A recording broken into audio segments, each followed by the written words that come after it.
You found the coolest place to be, the PlayStation collecting season. Come on, won't you stay with me? Welcome to the show. Gather round the boys and girls, collectors from around the world. Let's show the people what they need to know. Welcome to the show. Gonna talk again, so we got the fans. Gonna put their knowledge to the test. Gonna laugh and eat, gonna make a dream. Gonna show you things you've never seen. Gonna sing a song to the break of dawn. Gonna rock this party all night long. So come on everybody, let me see you dance. Get yourself ready in the one more chance. You found the coolest place to be, the PlayStation collecting season. Come on, won't you stay with me? Welcome to the show.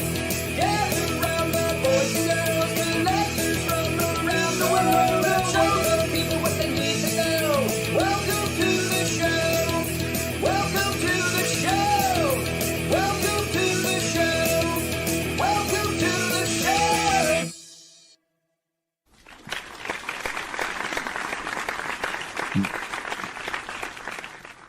Oh, I almost did good. I've got to take the picture off. Welcome to the show, everybody. It's the PlayStation Collectors Podcast, Season 4, Episode 21. My name is Joe Red. And joining us this evening is, as always, our illustrious co-host, Mr. Figsy. How you doing, buddy? Hey, what's up? It's your own Never sound. gonna Don't not exactly laugh at right. that. It's your sound. I got it from your videos. You act like you've never heard it. And also joining us is Mr. Radical Reggie. How you doing, buddy? Good. You love that theme, huh? Heck yeah. I'm having a feeling you guys don't like the theme, so maybe I'll stop doing the themes. And our special guest this evening is the one and only Mr. Doug Bogart. How you doing, buddy? Welcome to the show. Wow, thanks. Thanks for coming on, man. Appreciate it. Yeah, realizing last minute that I wish I had finished setting up my other room. My other room is all PlayStation stuff because I'm trying to full set PS2, Vita, and PSP, and PlayStation 1. But, I got a ways to go for some of those. But it's all, and I even have like the PS2 like neon retail sign that I got out of flea market. That would have been cool, but you said you're just gonna have to let the Sega invade your PlayStation, PlayStation video. I'm in my Nintendo room, so it's all good. Yeah, I can see it. I have a secret to admit to. The first time on the podcast, my first true love was actually Sega. I was a Sega boy. PlayStation wasn't always around, boys. It didn't always exist. It was a time before PlayStation, and unfortunately, I was around. So I grew up Atari and Sega. So we were like a Sega house, big time growing up. And it wasn't until the PlayStation until I kind of got taken away from that. So yeah, no shame or worry about that. I always, we always say like we're the PlayStation Collectors Podcast. We're all just a bunch of nerds who love video games. So it really doesn't matter. I collect everything if I could. So yeah, that's fair. Well, everything's CD based or DVD based. That's true. No. So it's not that I'm like against collecting cartridges or anything like that. It's just for me, like I explained this before, like at some point in my collecting, I had just like everything, and I do not have space for everything. So I had to like kind of decide to focus on stuff. I'm just gonna focus on CD stuff and PlayStation stuff. But it's still completely gone off the rails. No, I mean I get it. Like you told me before we started, you watched Hellraiser 3 and you loved the Cenobite that just shot CDs out, and you're like, that's me. That's true. That was actually based off me. It's funny that you mentioned that because like I love Hellraisers. I've talked about this, and that third one is like so bad. Oh, it's so good though because it is so bad. But I do like that scene. I like the whole bar scene where he kills everybody in the bar is amazing. I mean, how could you not? It's classic. It's true. Yeah.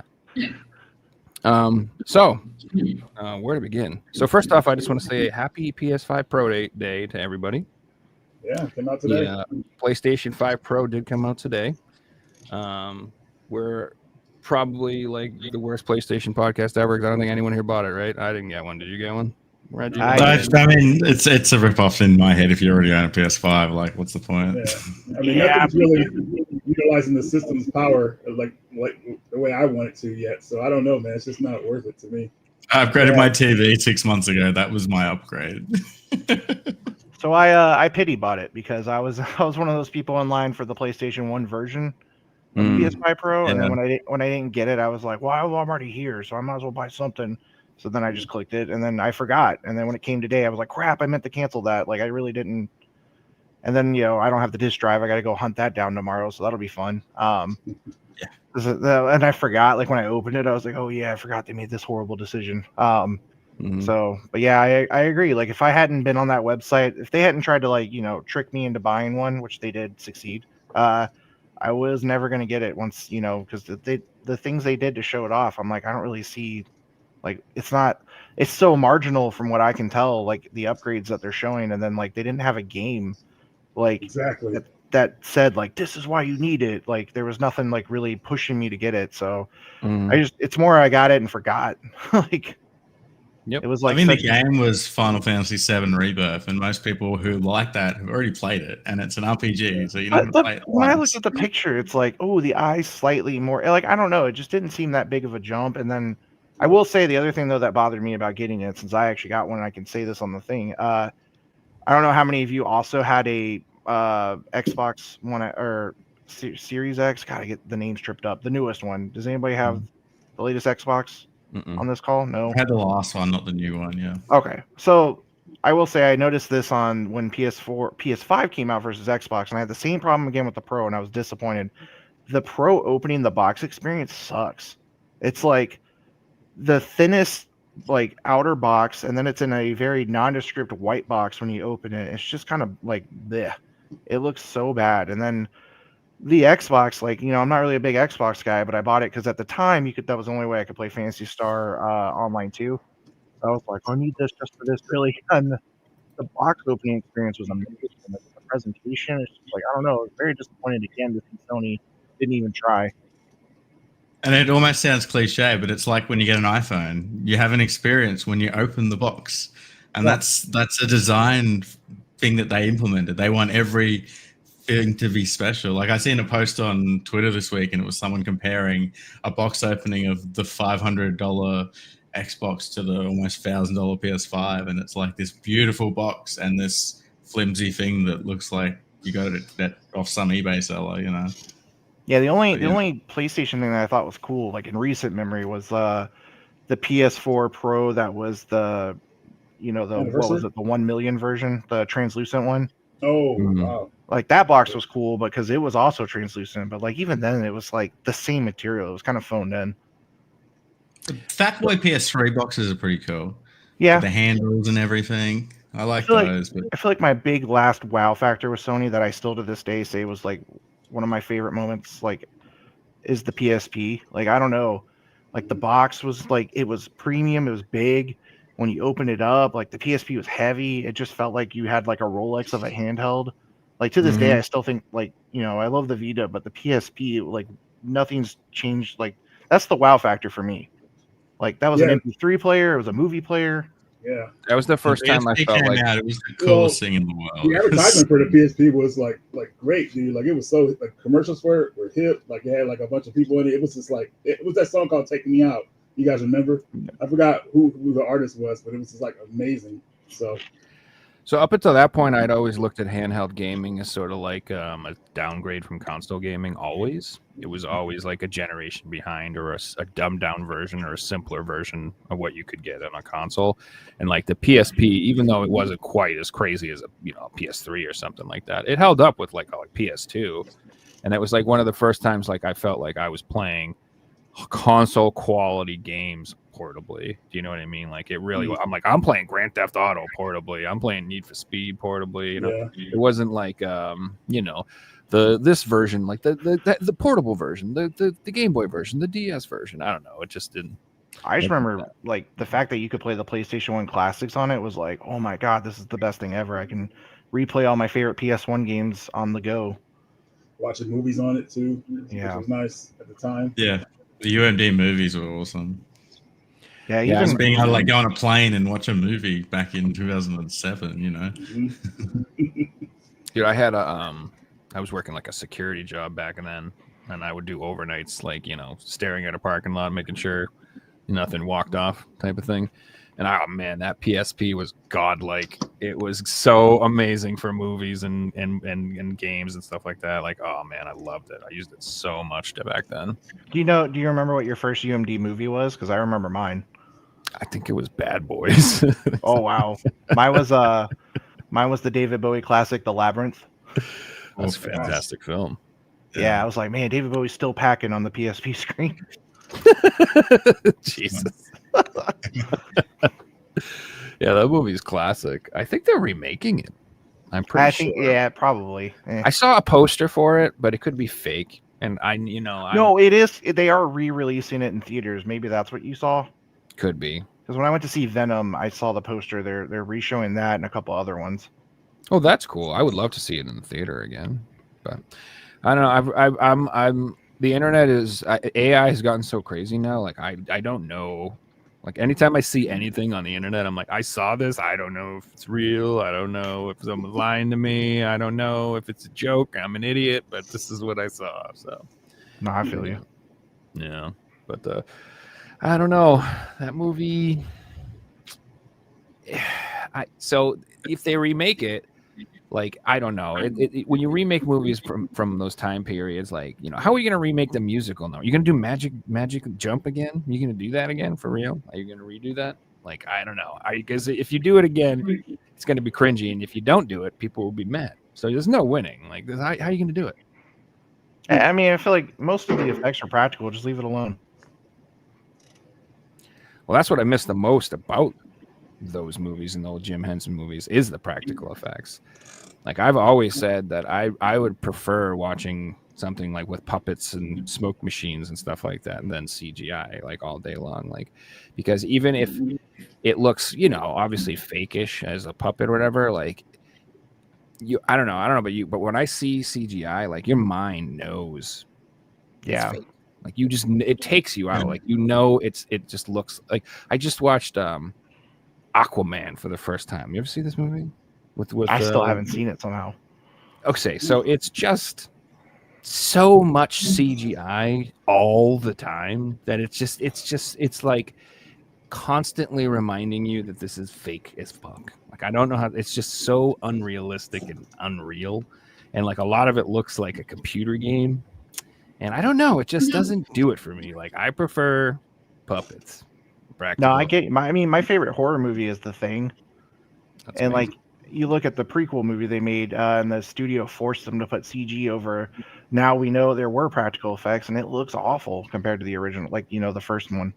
And it's like there's something to be said about if you could still do it on camera, you should. Agreed. Yeah. But anyway, I digress. The PSP was awesome. Heck yeah. So The only sad thing about the PSP is the batteries on the sealed ones are all blowing up today. So if you've got a sealed one, open them up and rip that battery out. Yeah, a lot of people. I already knew that was a problem because I think during COVID I was like, I'm gonna start buying some of the other PSP consoles, like because they did so many limited ones, or not limited, but special editions. And I every time I would get one, I was like, the batteries were gone, and I would message the guy, and he's like, oh yeah, if you have them, you should probably check. Like they're all expanded and about to blow up. So then I went back and opened up my old ones and was like, holy crap, he was right. So like none of them blew up, but they all were like huge. So Yeah. I've had the same thankfully, problem. because all of us PSP people will remember everything for the PSP was proprietary and expensive. Somebody's made batteries now, so it's a lot easier to like fix this problem. So. Mhm. But God, I wish they were around back then. Like, especially with the memory cards. Was it the Pro Stick Duo? oh my And then I god. only got worse with the Vita. Vita memory cards. Oh my god. That too, yeah. Like, I worked at all their weight in gold. Radio Shack when the Vita was out, and like I remember like the memory cards, like some of them like $150 for the memory cards, and on top of that, the Vita was like $299, something like that, $249, $299. I think the highest memory card capacity for Vita 2 was prone to failures. I feel like think I it was- read that, but I can't remember it, which also sucks because you spend all that money and then it's like, oh, my data's gone. Mhm.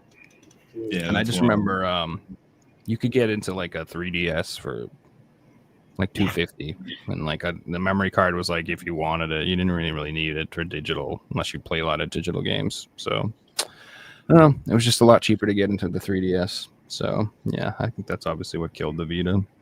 So you just went hardcore on that, like, we don't want anyone pirating our systems, or we're going to make it as hard as possible, and, you know, shot themselves in the foot. Yeah, it hurt them in the end.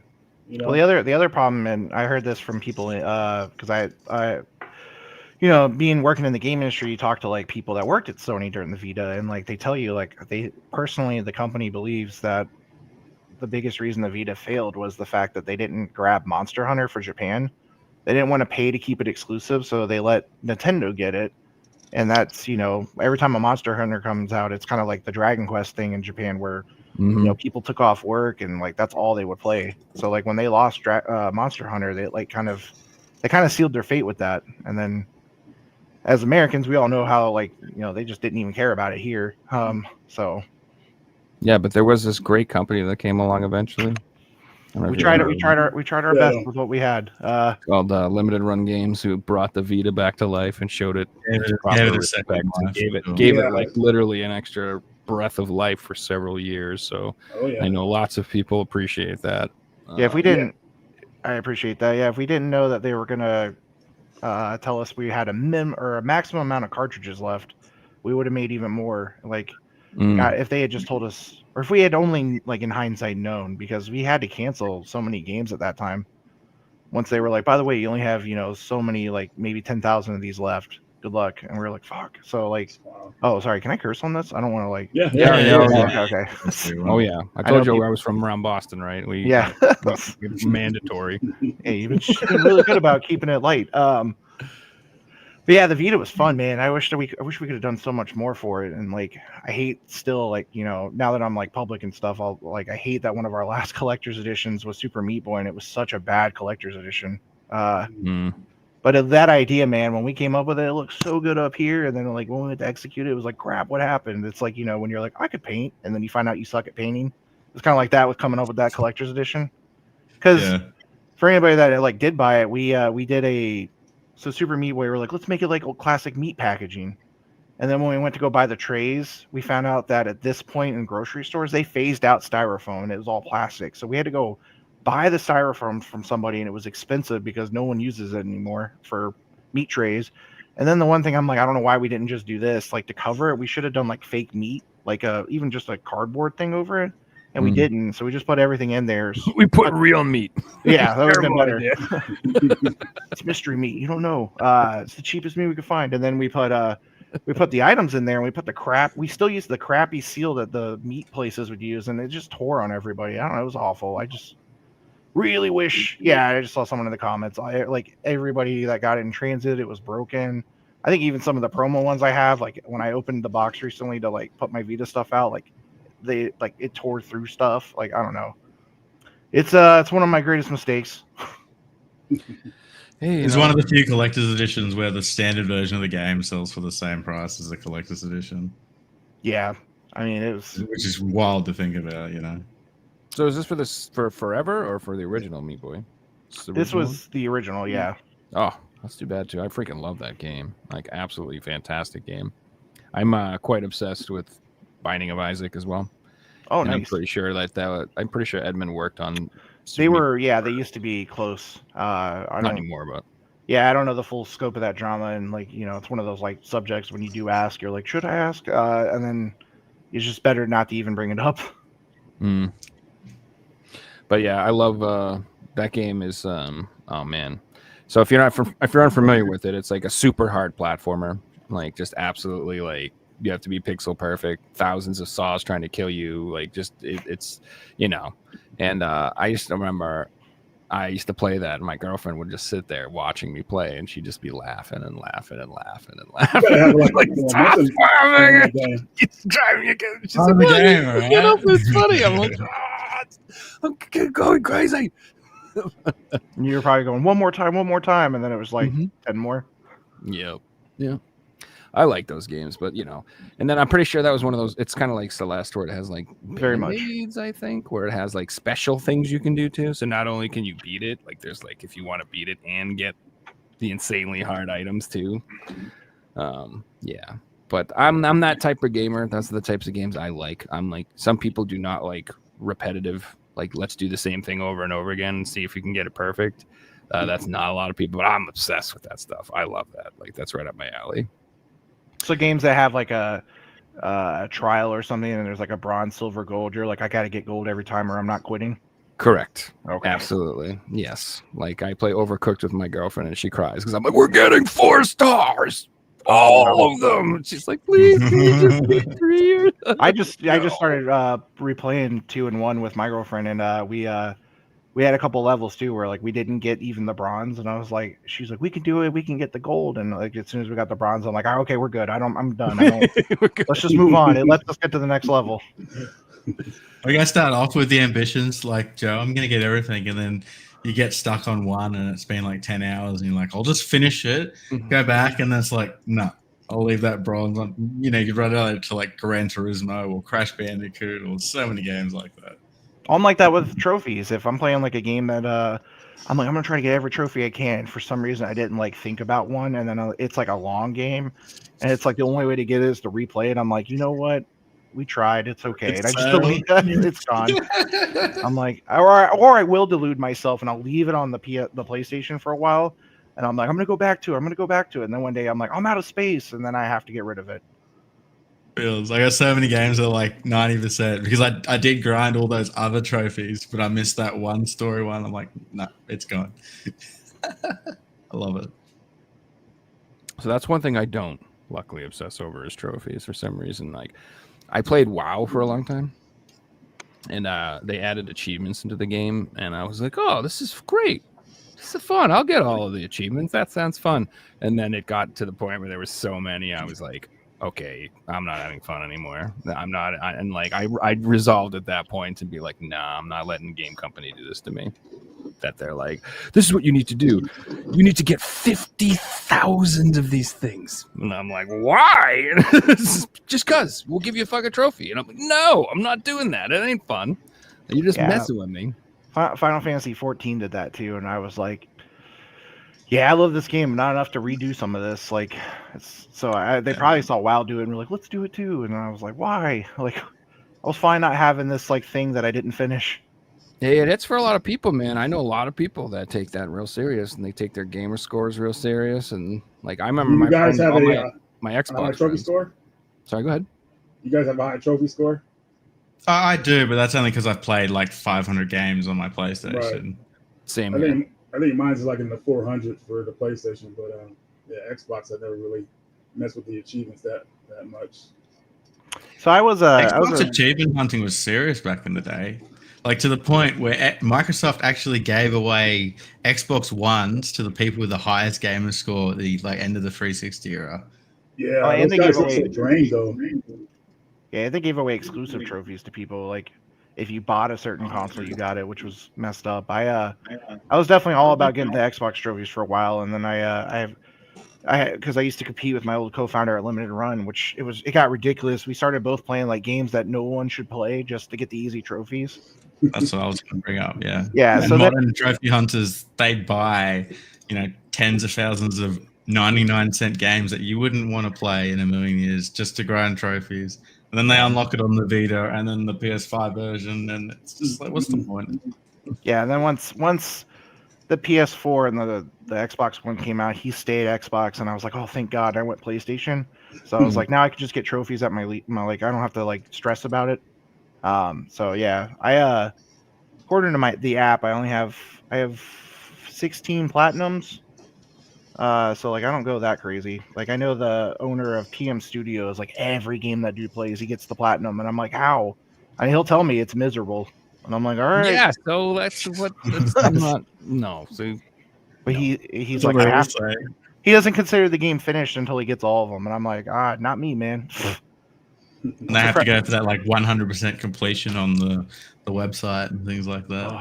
I think it's really interesting the way trophies started, because if you go back to like 2008 to 2012, trophies were hard. They weren't go and get all the collectibles. They were weird things. Like you had to do weird shit to get trophies. And then it got to a point, like I like to call it the Ubisoft era, where they just made trophies dumb. And it's like beat Hey, the I story kinda- and do all this dumb shit. I kind of appreciate that, like, because there was a lot like in the PS3 era where they were like online only trophies, and that sucked.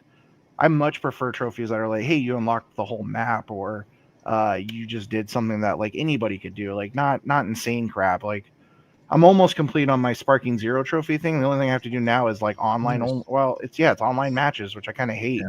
So I have We to can do all 100. agree online trophies are the worst. Yeah.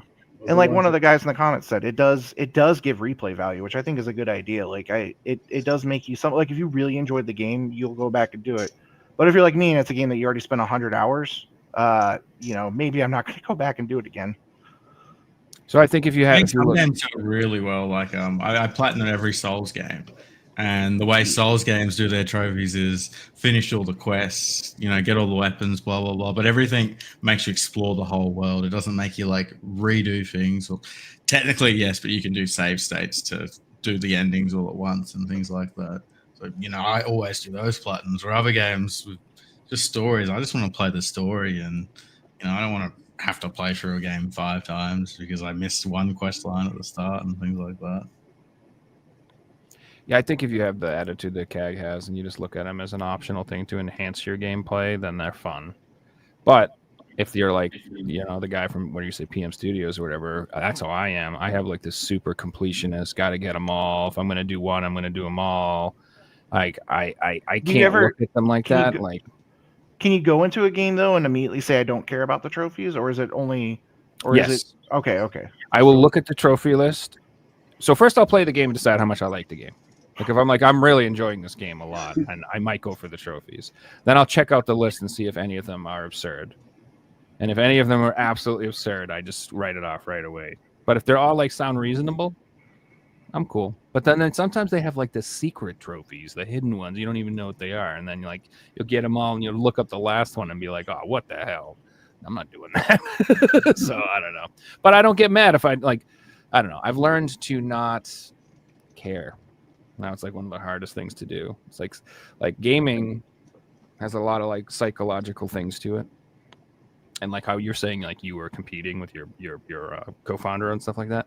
That stuff happens, and like it can be not fun. And it's funny too because I watched another video recently about I think it's the Iowa Retro Gamer, that guy. He was talking about how lots of collectors, they buy a lot of stuff, and if you're watching videos a lot, it might like compel you to feel like you need to keep up or like compete in that level or be buying the same amount of games they are and all that stuff. And like you can get in your head like that you need to be doing stuff like that. And it's really, you don't need to do that. Like, you could buy one game a year and be a collector and have a nice collection. You don't have, I agree. You don't have to like make it competitive or whatever. So yeah, I had that problem limited run.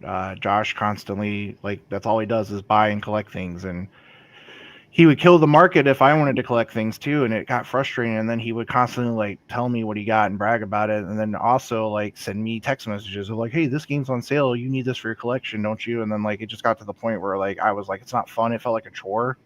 And like, now that I've had time to like be away, and it's been like almost 2 years, it's like I'm starting to remember what I enjoyed about it. And I always had a rule, and it was supposed to be the rule for both of us. It was like, hey, let's collect PS2 games, but only if we see them in person.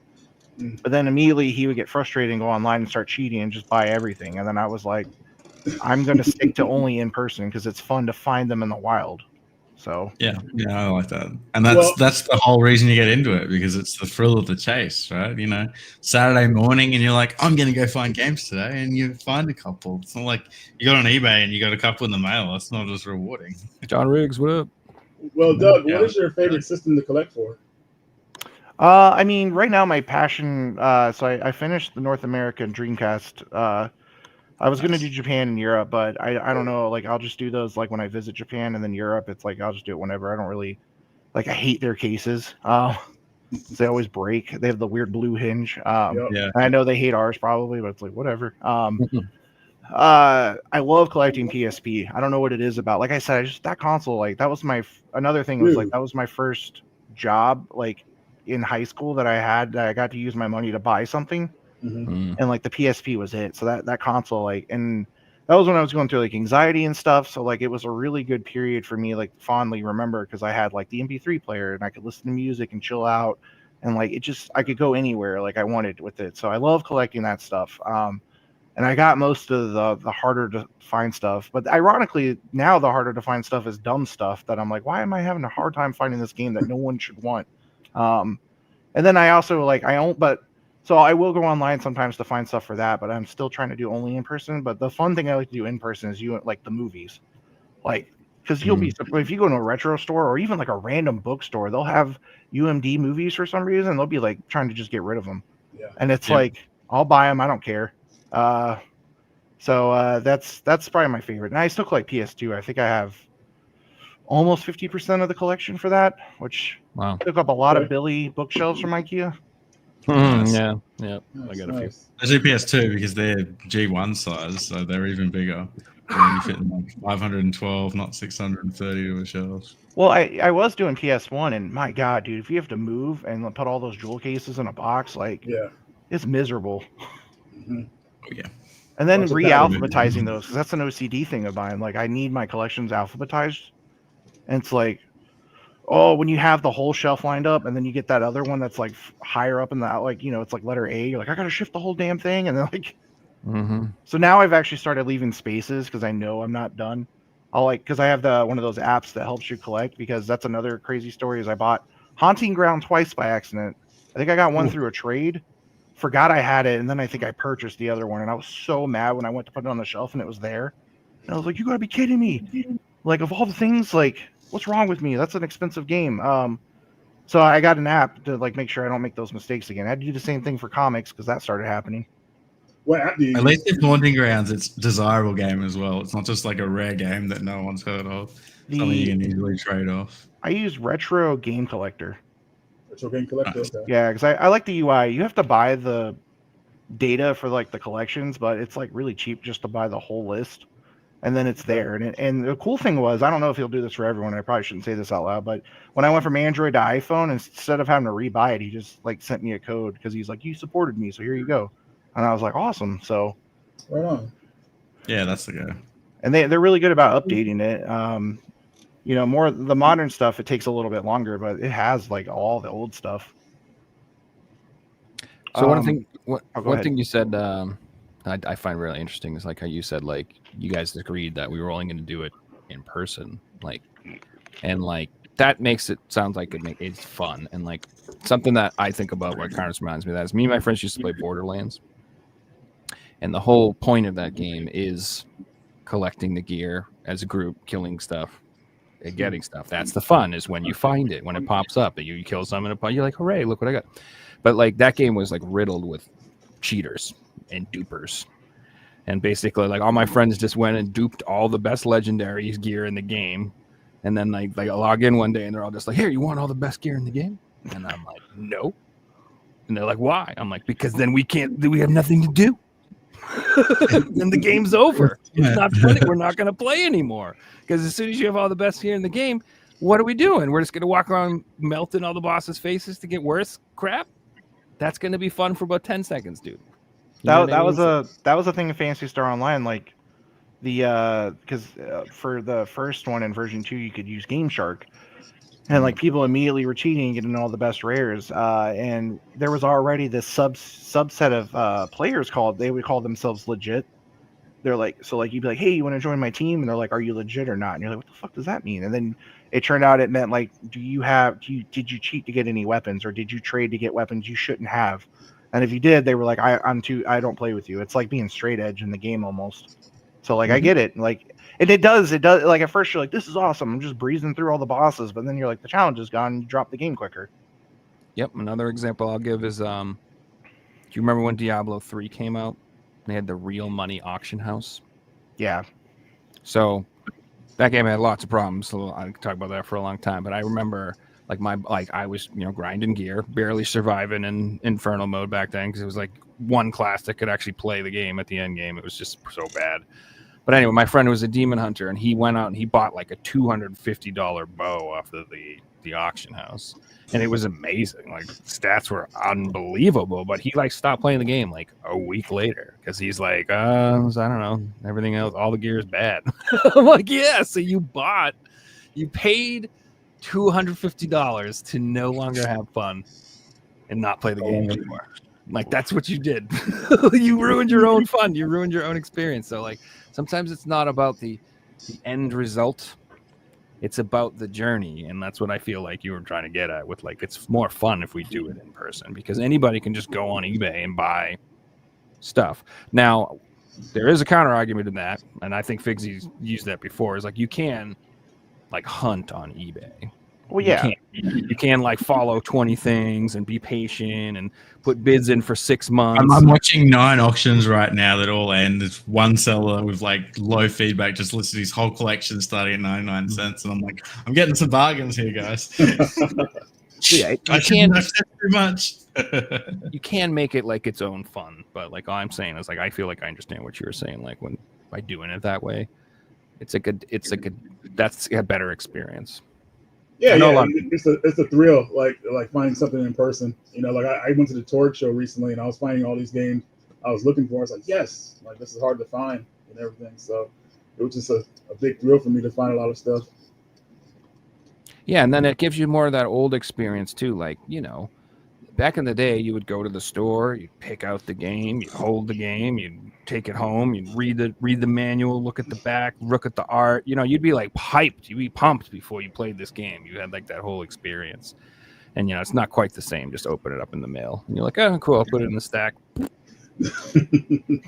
This might be a little bit controversial, but when I'm buying expensive games, and this isn't garage sales. This is like if I'm going to a game shop to buy a specific game, I usually would buy it on eBay because you got all the eBay protection. You know, usually you can see it better. Like I've been in the game shops before, and they won't even let you look at the disc before you buy it, and things like that. And it's just, you know, I've got all the protection on eBay. Sometimes game shops will have prices higher and things like that, and you can have bad experiences negotiating with people in game shops. Not all the time, but when you have one of those bad experiences, you really just don't want to be there and you don't want to spend your money.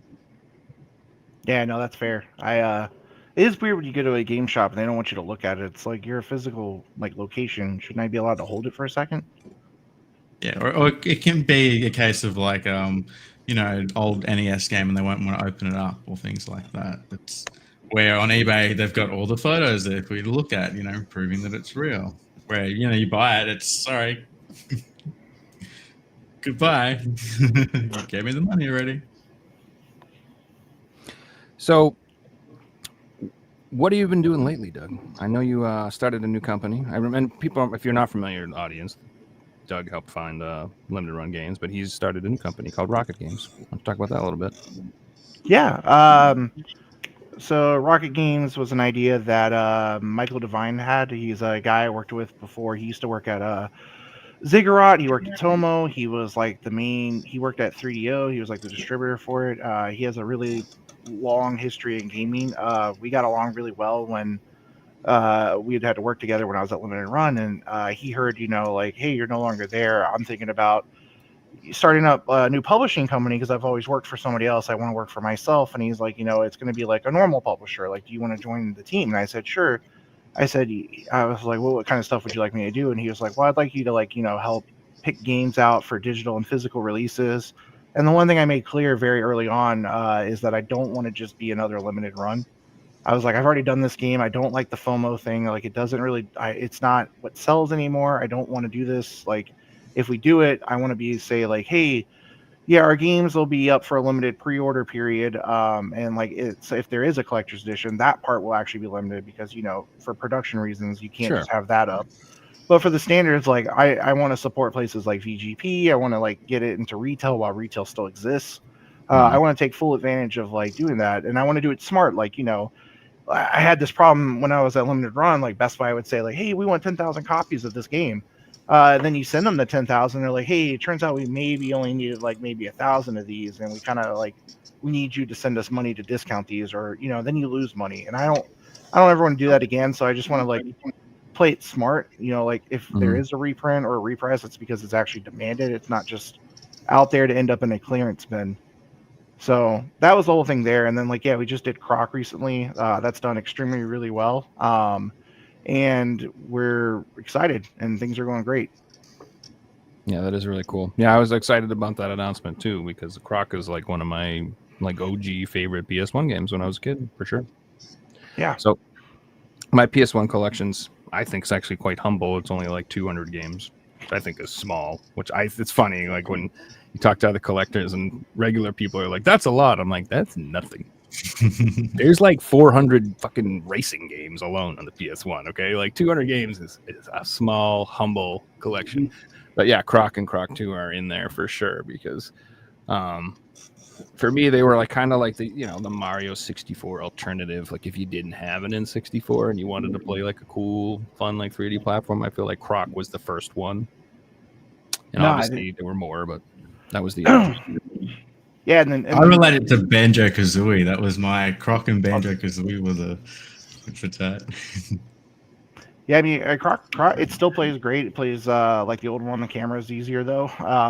And yeah, if you had that nostalgia for it, I mean, the new version will. I mean, still the core game, the base game it was before, but with a lot of like modern enhances. And there's a cool museum feature that's probably my favorite thing as a game like history lover. It like shows you like kind of the original concept art. It shows you like things they did to work on the game. It's full of a lot of cool stuff. It's like I always think of Digital Eclipse as kind of like the bar for like historic releases, and I feel like it's like close to that. I mean, Digital Eclipse is like way up here with what they're able to do.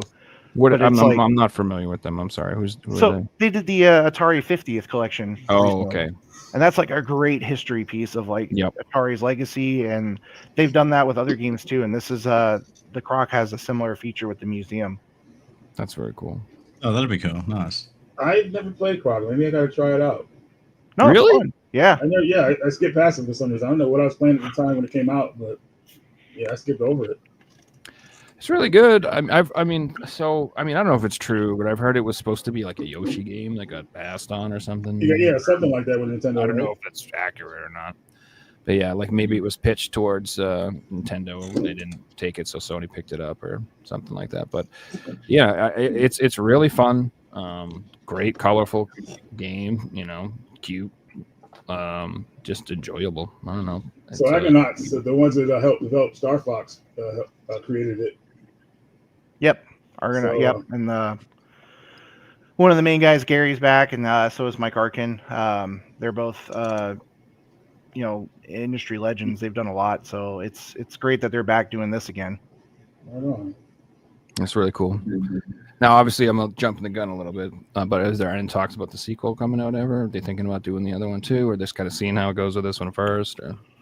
Yeah, I mean, obviously that's been a conversation starter, and I think they're very much open to it. I don't know anything for sure. That's between them, but I think we've definitely brought it up. Like, hey, Croc 1 does really well digitally and physically. Like, Croc 2 makes sense. Like, you should go that route. So, like, I think they're just kind of taking it easy and getting everything to go for this one first.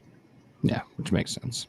Yeah, the way to go. Yeah, make sure the sales are there and the demand's still there before you rush into anything else. Yeah, you don't want to. It'd be like, hey, remember Bubsy? Let's keep doing those, and then people are like, we still don't want it. There's actually like way too many versions of Bubsy on PS4. Like I was looking into that. I was like, I'm gonna pick up the Bubsy games, and they came out with like multiple different versions of those games. Well, it's a shame because the last one was actually by Choice Provisions from the Bit Trip Runner series, and like it plays like one of those, and it's actually a really well done game. But I think because it's Bubsy, and it just I don't know. I don't think it did as well as it should have. Because they're amazing devs. Like I loved doing their and they're funny. They're all funny people. Like it was awesome to work with them at Limited Run and doing their original series. But yeah, there's a lot more Bubsy than you ever think there would be. Just wild to think about. So how long is the pre-order open for Croc? I think right now we have it up until December 10th. Cool. It could get extended, but that's the plan right now because we want to make sure that we get everything ready so that we can go ahead and hit the OK button on the statues because that's going to take the longest part. the game. Outside of that, though, everything else is pretty quick to get ready. Like, there's the keychain that won't take long. The CDs are quick. That's the crazy part. There's like almost like 100 tracks, if not more. There's like 4 discs. It's a lot of music. And then we have, the game itself, which is, with Nintendo, it takes about 3 months to get those in hand, but nothing you can do about that.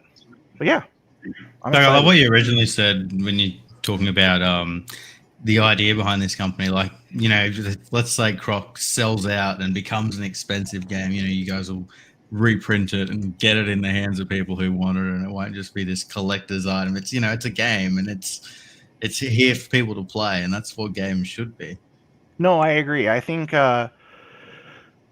limited, when we there will be conflicting things about how limited runs goal and whatever it is now, like, but when I was there, I always understood it as like it was needed, like we had to be limited because we didn't want to be one of those companies that made a game, made too many, and then we went bankrupt right away. It was like we literally had no money, so we were like, hey, let's just print like a small amount. If it sells, great. If it doesn't, but then once we got to a certain stage, the argument internally was always like, why isn't this pre-order?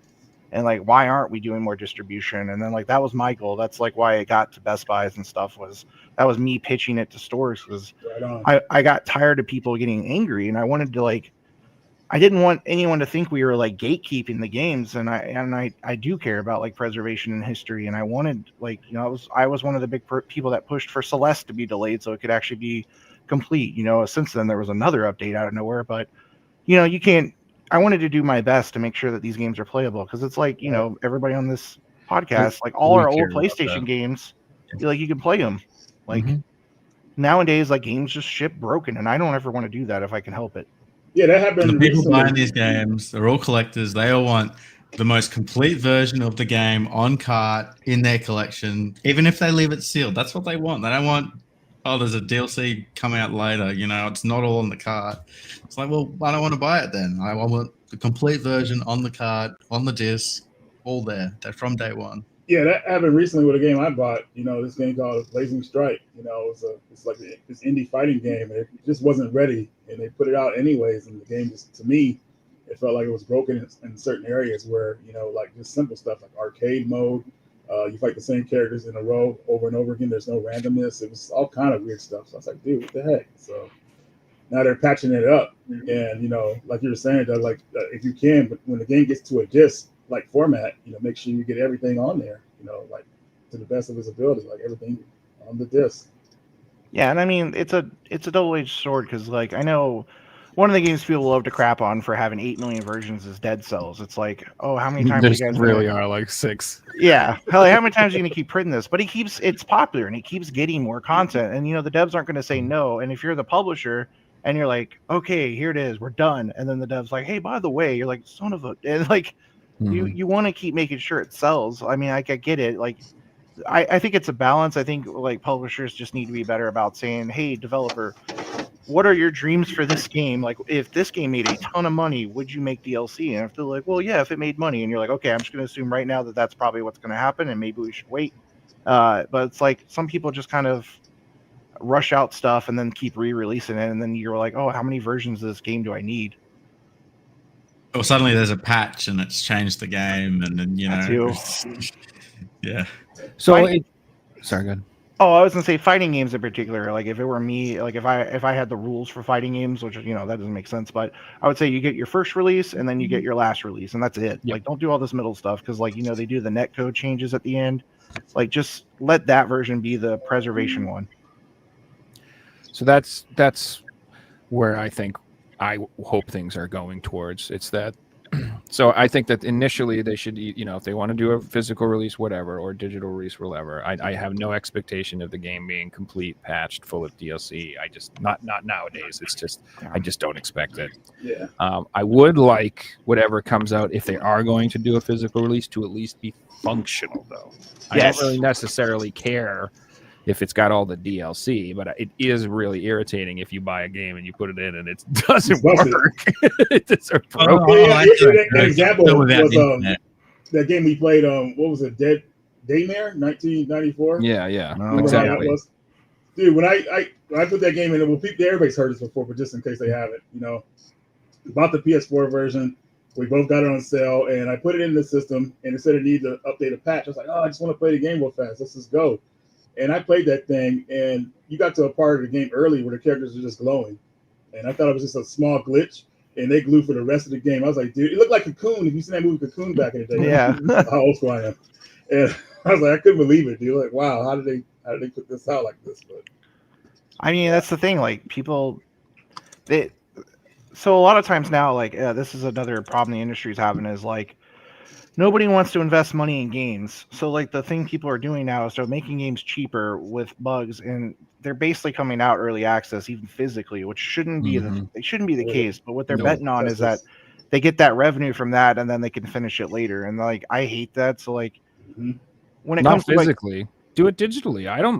Yeah, mind. yeah, digitally is fine. But if you want to rush release out your the game, physical, put it in alpha for 2 freaking years and sell it and fix it, and then patch 1.00 comes out, the final patch physical. That's fine with me. That doesn't bother me. Yeah, Black Myth Wukong's doing perfect. They put it out digital. It's sold well. All right, let's put a physical copy out, and it's going to have all the patches on it, etc. I don't know if it's going to have DLC. We might get DLC later on, but we're getting this version of a complete game. That's awesome.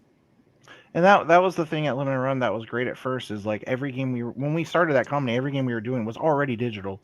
Because I mean, we were small, we weren't big enough to be like, hey, Mr.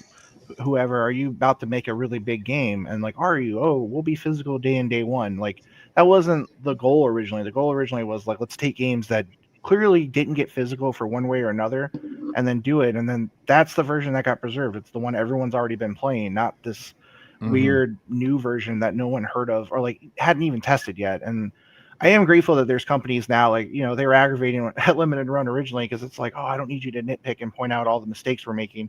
But like, does it play? That's like a great Twitter if anybody wants to find it. Like they test all the games that come out on disc. And I've even talked to them now and said like, hey, before I release something physically, would it be cool if you played what's available digitally? And like, I'll even pay for it. Like, tell me if you find something because they're playing games kind of like I used to when I was a tester.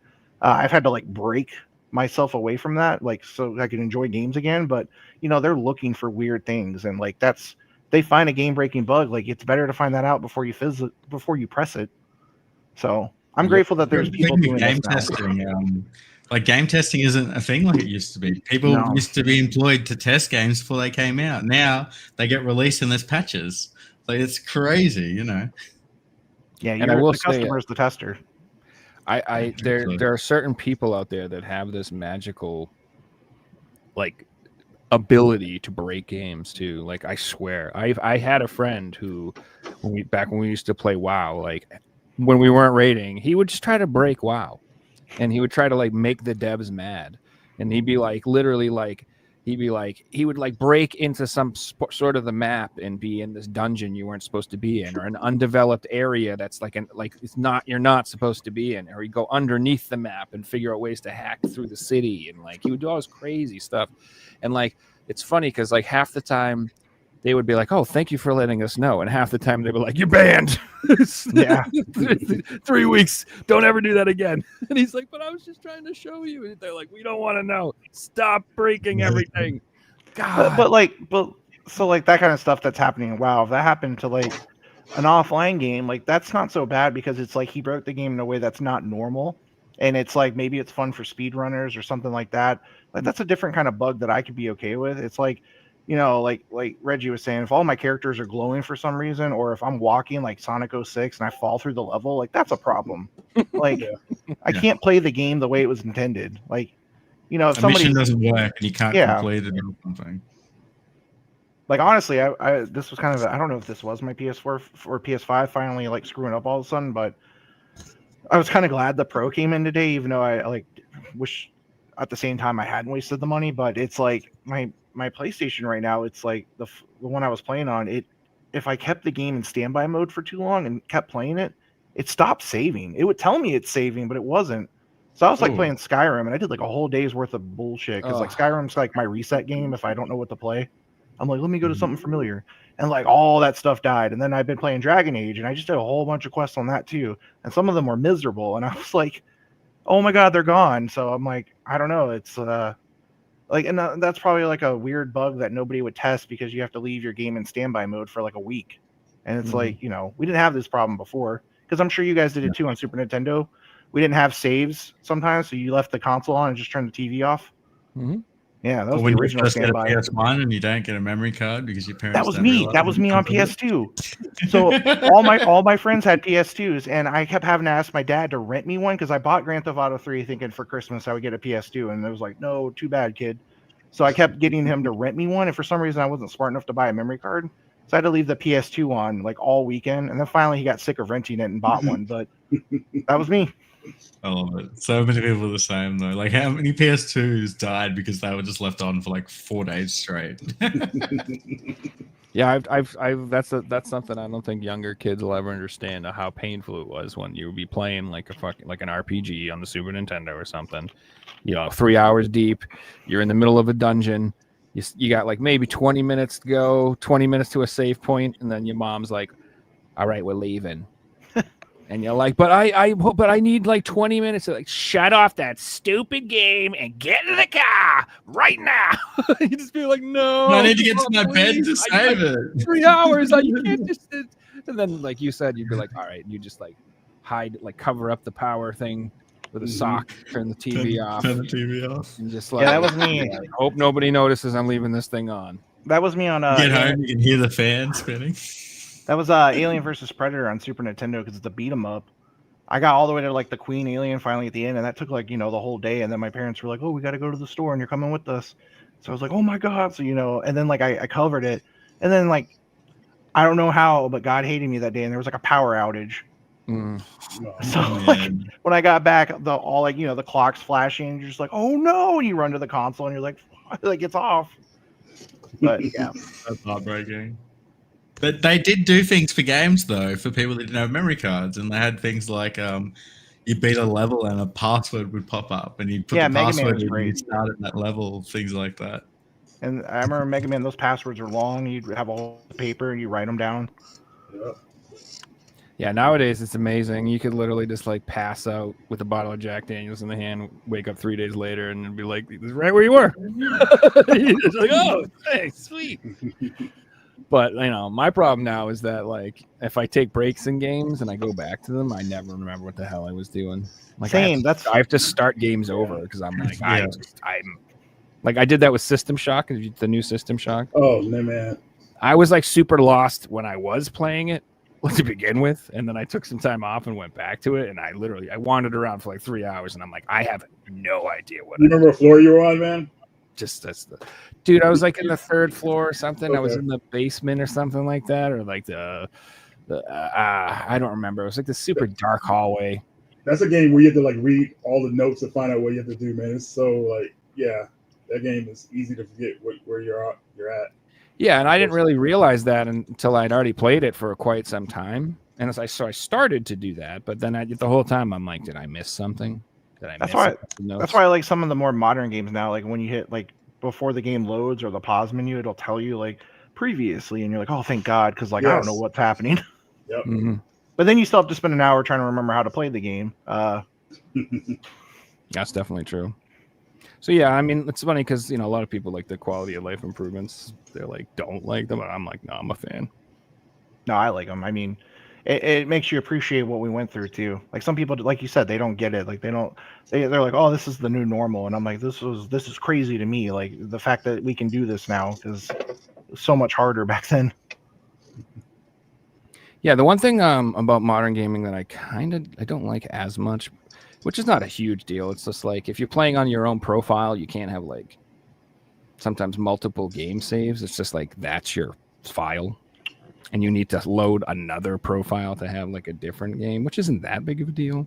But like, I'm always paranoid people aren't paying attention to what they're doing, and they're going to play the wrong file, or they're going to save over the wrong thing, or something like that. So, even on older consoles, I did something similar, and to this day, it still hurts a bit. On Final Fantasy X, I was, I think, 2 ultimate weapons away from like 100%ing that game. Which, if anybody knows how hard, like knows that, they know it's hard. Mm-hmm. And I had, a save file, and so this is it goes back further than this. On Final Fantasy VII on PS1, I had one of those weird talkback memory cards. And then I didn't know that these memory cards had a fault. When the battery died, it erased your memory. Mm. And that would happen. So like I got to this habit where I started double saving on Final Fantasy games, where I would go 1 save, 2 saves. I would always double save. So on 10, that's what I did. And one day somebody was like, "Oh, doesn't the intro to 10 look cool? This is before YouTube." So I was like, "Yeah, let me show you." And I like started a new game. And then when the save thing came up, I double saved by instinct and erased both of them. Mm. And I was like, it was a rough day. I was like, to this day, I still haven't like gone back, even with all the HD versions. I'm like, I'm not going through all. I'm just beating the game. Too much pain. That progress is precious, man. When you lose it all, it's like, dude, like it's like one of the worst feelings ever. That happened also on Callisto Protocol. Broke my PlayStation. I had to reboot the whole thing, and it deleted all my save data. And that's when I discovered some games do not cloud save. Like they have it disabled. Like, because my console will save it on the console as well as cloud save to PlayStation, and there's some games where that is disabled. Like you cannot cloud save. Wow. And I'm still discovering games to this day that I'm like, oh, the saves are gone. Beat Saber on the PS5 was giving me mad software issues, and I was getting all sorts of update download errors and corrupted save data, and I had to reboot this and reboot that and install it over and over again. It was such a pain in the ass. So you know what my solution was? I bought a Quest. Fuck that thing. I mean, it's better. It's better on the Quest. Literally, it is better. It's I can mod it. It's more comfortable. It works better. Like I just like the controllers are nice. You can hold them. You can do the cool claw grip and stuff. Yeah, it was definitely the way to go. Not that so PSVR 2 is nice, but just not for Beat Saber. I do not recommend it. I still haven't bought the second one because when they announced that the original one wouldn't work on the Pro with the upgrades, they're like, "Oh, it'll make it can't format to the correct, the new Pro TV or whatever." Forgot whatever technical terms it was. I was like, "Oh fuck!" So I just put my PSVR in the box and forgot about it. I loved it when it came out. It took like an hour to set up because there was 8 million cables. And then the new one, they're like, "Oh, it's one cable. It's easier." But I'm like, I just don't like now that I have a Quest. It's like I just don't feel the need. And also like the VR thing, it felt kind of gimmicky, like it was fun, but then it was like, all right, I kind of missed just the controller again. It's fun for short gaming sessions. Yeah. I only like playing a VR game for like an hour tops. Yeah, exactly. And then I'm like, all right, I'm out of here. So they're super fun and I enjoy them, but like it's like I try it's like really antisocial. Like in my house, like we play games together, we talk, we play handhelds, we watch TV, we just hang out together all the time, But like when I'm playing VR, it's like, all right, screw you guys, see ya. That's it. That's true too. It's just less social, but it's not totally bad because my girlfriend will watch me play horror games and laugh her ass off because I scream and like terrified. Oh, dude, Resident Evil 7 in VR was terrifying. Absolutely, like actually terrifying. Like I had to put it down several times because I was like, I'm gonna have a heart attack. This is freaking me out. Yeah, that game was so intense. That was the first time I played it too. I didn't play it beforehand and then play it through VR. I just played it on VR, and yeah, it scared the crap out of me. So yeah, did you ever do the full Skyrim VR experience? I heard it's good. Mm-mm. I haven't tried it yet. I've heard it's good too, but I couldn't imagine 100 hours of Skyrim in VR. I do have the problem where walking in a VR game kind of makes me a little dizzy. Not as bad as some people, but that is the only thing I worry about is like, will Skyrim, because of like, the graphics aren't, as good as they could be. It's like, will it make me realize that I'm not walking and will I get sick? I want to get the new one though. I want to try PSVR 2. I heard it's fun. It is good, and it looks beautiful. The OLED screens are very nice. I mean, the hardware is nice. It's just I was a little rough with it with Beat Saber. You know what I think VR is cool for? I think it's really cool for virtual tabletop. Believe it or not, I think like you can play D&D or play like they should come out with a Warhammer. Oh god, that'd be awesome. You know what I mean? Because then you could play Warhammer for real, and like you don't have to buy like I don't know thousands of dollars worth of models and paint them and stuff. And I might be tempted like D&D VR. What's that? People do like Dungeons and Dragons VR, because that would be cool, right? Well, they have games like that. already. I don't know if they have an actual D&D thing like that. Yeah, I was But- gonna say I used to paint Warhammer, but finding a group to play with was always so hard. So I still to this day don't know how to actually play it, despite buying the rule books and like reading them and being like, it's like when you're studying for a test and you read the same sentence eight times. You're like, that's me reading Warhammer rules. But if, like you said, if they did a VR game, like I would totally play that and learn the rules. Like that would be awesome. And then I could do it in person. Mhm. Yeah, that'd be cool. And it's like those things, you have to play them rather than just, reading through, and it's not the experience of meeting up with a group who've played it 100 times. Like, oh, well, actually, this is how we do it because this makes more sense and blah, blah, blah. Yeah, and then you're nervous because you're like, I'm the new guy. They got to like slow their game down for me. Yeah, I felt that. Just I got to meet people, leave the house. Yeah, all VR games that avoid having to walk around are really good. Like if you can figure out a game play loop where it's like you're sitting at a table, or you're sitting in or Until Dawn, you're sitting on a roller coaster. Just go. You're on the roller coaster. You know, that was one I got that I loved. Yeah, ones where they figure out a way where they take away the free motion element are better, until you get into the realm where they have those like new devices where you're like strapped in on a 3D treadmill and you're running around and like all that. Once they get to that point, sure, then that'll be up to snuff. So, well, I remember in the 90s when I was a kid, Dave and Buster's had that. They had like that really bad VR game. If you look it up now, it's like, oh, we thought this was great, but it looks horrible. But it's like you had a little thing to run on. I just remember I was like, this is the future, and then it felt like 10 years went by and nobody talked about VR for a while. But I agree. I mean, the staying in one place thing seems to still be the best for now. But yeah, when they make the portable treadmill thing for us, that'll be amazing. Heck yeah, we'll be in some giant hamster ball running around in circles and shit. Like, yeah, now we're talking. That's what it'll be all about. This is my human cage where I run around in. Did you guys? Oh, you guys weren't Xbox people, so you didn't have a Kinect. I had a Kinect for a day and was like, I hate it, and returned it because it was so bad. I've probably sold 100 Kinects because Kinects are the cheapest 3D printers. Wait, really? Or 3D scanners or something. Yeah. Oh, wow. I didn't know you could use it that way. That's crazy. Yeah, so I always pick them up and sell them. They sell like hotcakes on eBay. Dang. So it's weird, right? But it's got a use these days. Yeah, I didn't even know. So I wanted to shift gears a little bit. Another topic. Did you guys see the announcement for the Switch 2 and how they said it was supposedly backwards compatible because it will play Switch 1 software? Did you see that they said that? I thought they came out and said hardware as well. I thought they addressed that.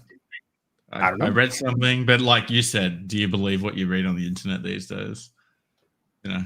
I saw the post from the president, and I thought that he just said that it plays software.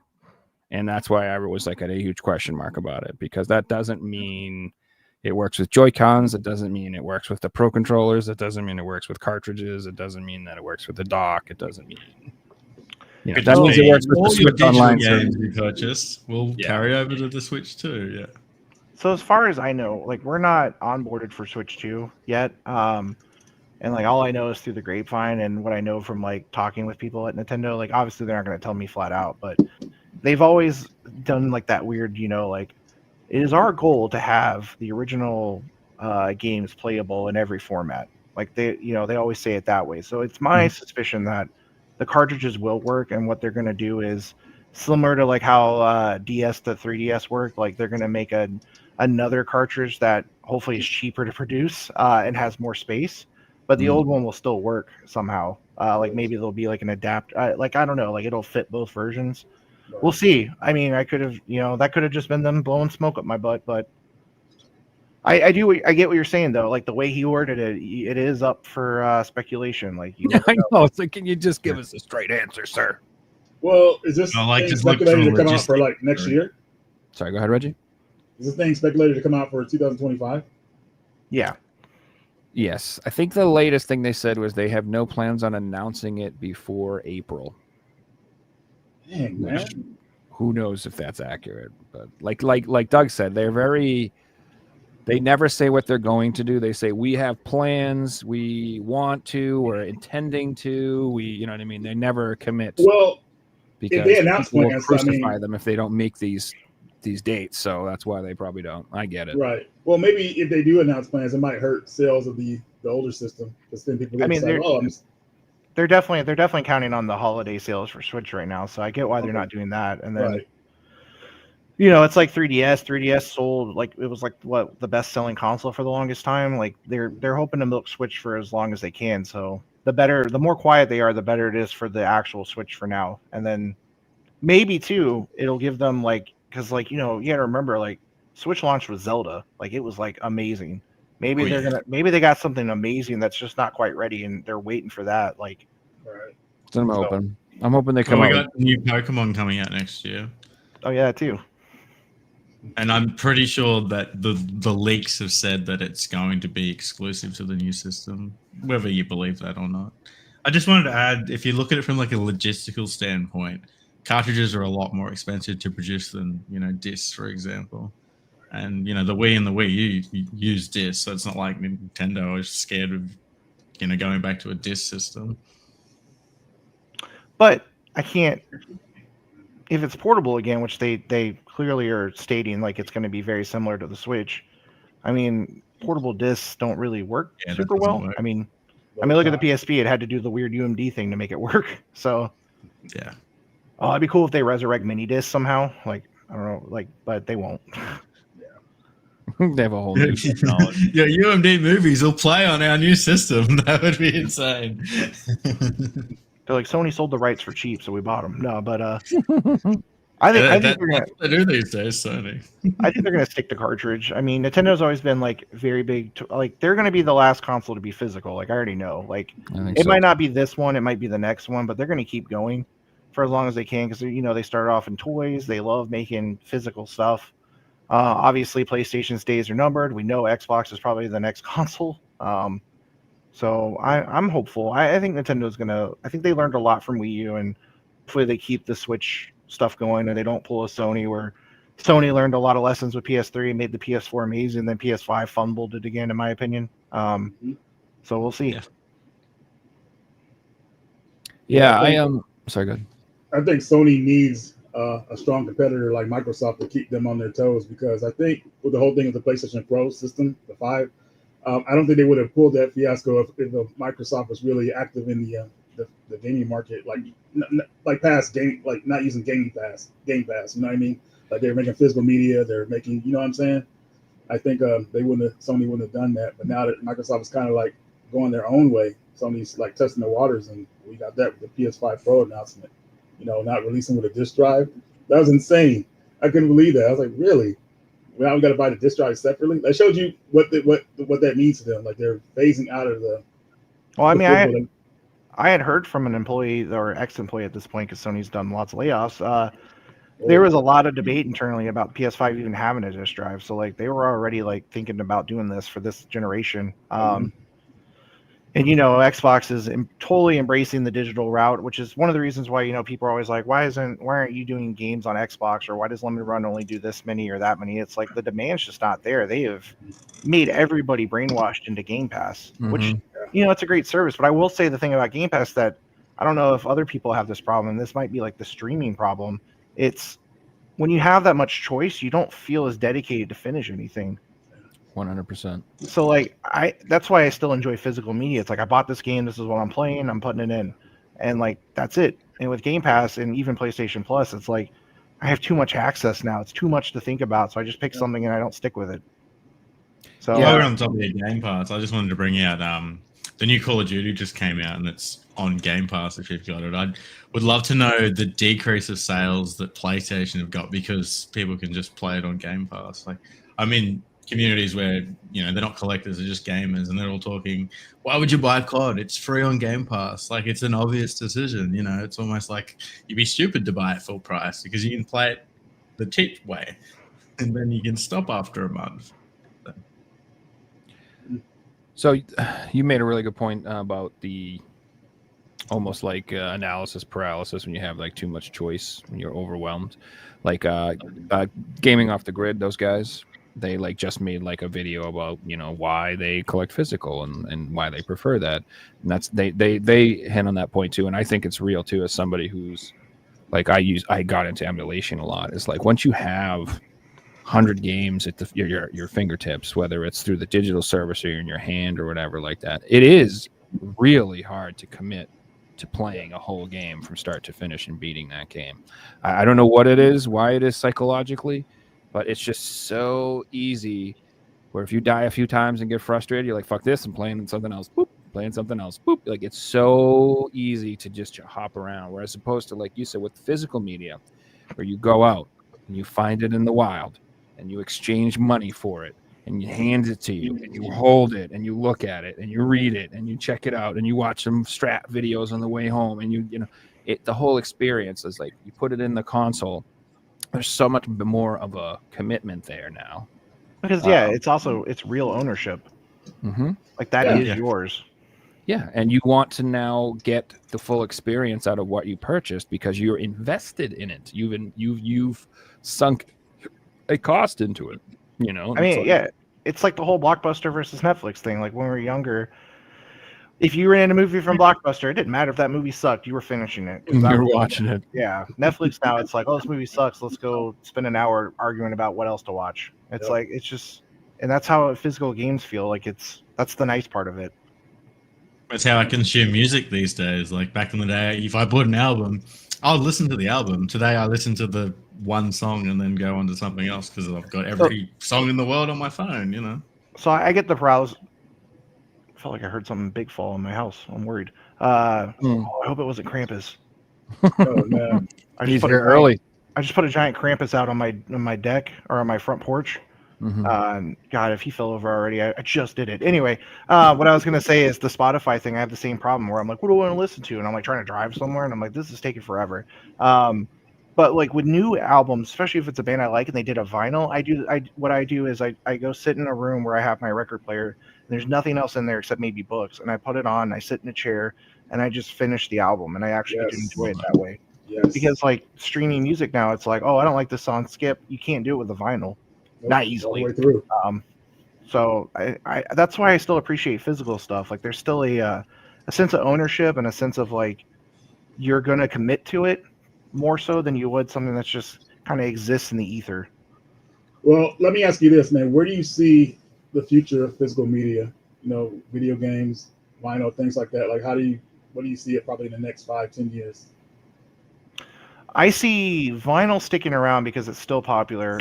It's getting a little oversaturated though. There's so much junk vinyl, and like, you know, you have these like random giant stars now, like, you know, no offense to Swifties, but it's like a lot of their audience probably doesn't collect vinyl, and like she took over the vinyl she took over all vinyl production for a little while, and so did Adele, and it was like really hard to get vinyl made for a little while at one point. But I think vinyl is going to stick around. I see VHS coming back, which is fun. It's going to be a gimmicky thing, like, you know, because, you know, there's arguments to make with VHS. Like we had this internally back in the day, which was like, you know, during Rogue One, when you see Grand Moff Tarkin, you're like, oh, this looks kind of fake. And you see Princess Leia, and you know it's not them because they're dead. But honestly, if you'd seen it on VHS, it probably looks pretty realistic. So I think VHS brings back that fun nostalgia. I see CDs probably staying around forever because they're dirt cheap. People are going to keep doing them. Right. Cassettes are a popular thing again. Yeah, cassettes are coming back now. Yeah, It's crazy. I never thought that would happen. Yeah, no, right? they're cheap. That's all I could do in my Volvo. I think games, though, unfortunately, it's going to become like someone's just saying, like a collector's market. Like it's going to be harder to find with retail dying. Like I know you guys have experienced this. Like I used to work at Best Buy for like a decade, which was awful and a lot of trauma there. But if you go into Best Buy now, that game section, man, it's like every time I go in, it's getting smaller and smaller. It's not stocked. Like they don't care. Like even Just Target. Dance, NBA 2K2. Yeah, like Target doesn't restock. And they're all full price. You know, you don't have clearance games anymore. That's not a thing. So we're gonna go through this weird transition period where like you already have like 8 million different like limited run type companies now, and a lot of bigger publishers even just doing online sales. We're gonna have this weird transition where physical media is still around on games, but it's going to be online only almost because retail is just going to kill it, except for your mom and pops. Thank God for those. And then at some point, those game companies are going to just kill physical media. And then what's going to happen is a collector guy or somebody with money that remembers this is going to start his own console and get indies to support that. And then I think Evercade or something. Yeah, and then I think that's gonna be where it is. But we still have probably at least a decade before we're like in before the you see that. apocalypse. Yeah. Yep. That's what how I I feel think, as too. well. I say the same, and like the big AAA companies will be releasing their own games, like what Baldur's Gate. I forget the name of the company, what they're doing, and things like that. We're going to see them selling games through their website, not selling them through retail stores anymore. For one, they're getting all the profits. They only have to logistics themselves, and they can do it these days. They can go on Twitter and make themselves known to people and get their name out there. They don't have to go through Walmart or Best Buy. And it's an interesting world, that's for sure. Yeah, and like it's gonna be low print runs, which kind of sucks. But yeah, I mean, but that comes with the fact that just the demand's not there. And it's crazy to think, like, when I talk to some of these older people in the game industry, and they're like, "Oh, I remember during PS2 of this game, we sold like 2 million copies, like in the first year." And they're like, "What do you think you can do for a remastered version?" I'm like, "Not that." I'm like, "Those days are gone, dude. You didn't have digital back then, and retail doesn't do what it did back then." So it's like it's so weird now. Yeah, I know, especially 2 million copies for a niche little game. That's insane. You know what I mean? I think It's also crazy to think about new that Nintendo games, first party Nintendo games, some of them are selling like maybe 2 million copies. So, and it's crazy to think that many, because when we were younger, it's like video games were like kind of just like, oh, the nerd people played it. Like now it's like everybody plays games. It's crazy to think that a game did sell that many back then. I liked it better when we were just the nerds played it. For sure. Just so we were clear. Games used to be cheap. Games aren't cheap anymore. You don't find new games physically cheap anymore. No, they weren't though. That's a misconception. If you look at if you look at old ads, man. I'm more or less talking about the secondary market. Oh yes, you're right there. Yeah, so I'm sure Reggie was going to say something. I feel like he needs to talk more. No, I'm in the chat, like trying to talk with people and keeping them involved and everything. But as far as like back then and today, it's so saturated with video games today, I would say. So the competition's high. So your game really needs to stick out for it to make those kind of sales. And yeah, man, it's just tough, I would say. For a lot of games, it's just way oversaturated. Everybody's making games. Back then, just everything stood out, especially being physical, it stood out. With digital mixed in, it's just like some people just don't want to deal with it anymore. Now digital library with a quick. You need that like word of mouth hype now to carry your game. You need like big streamers to be like this game. Like, well, I depend on you for a lot of games too, Joe. So like, yeah, we talked about something recently. I can't remember what it was. But I was like, you told me about it. Oh, let me get this. Well, that's the thing. Like, I'm not your average consumer over here. I'm like seeking out games. I'm looking up games that came out in Asia. Do they have English and shit? You know what I mean? Like, I'm looking for stuff. So it's easier for me to find a game that's cool, random, that connects with me because I'm gonna go out and find it. Whereas your average person, this is why I always hear that argument. People are like, "There's no games anymore. No games coming out. There's no games now." Play. People say that, and I'm like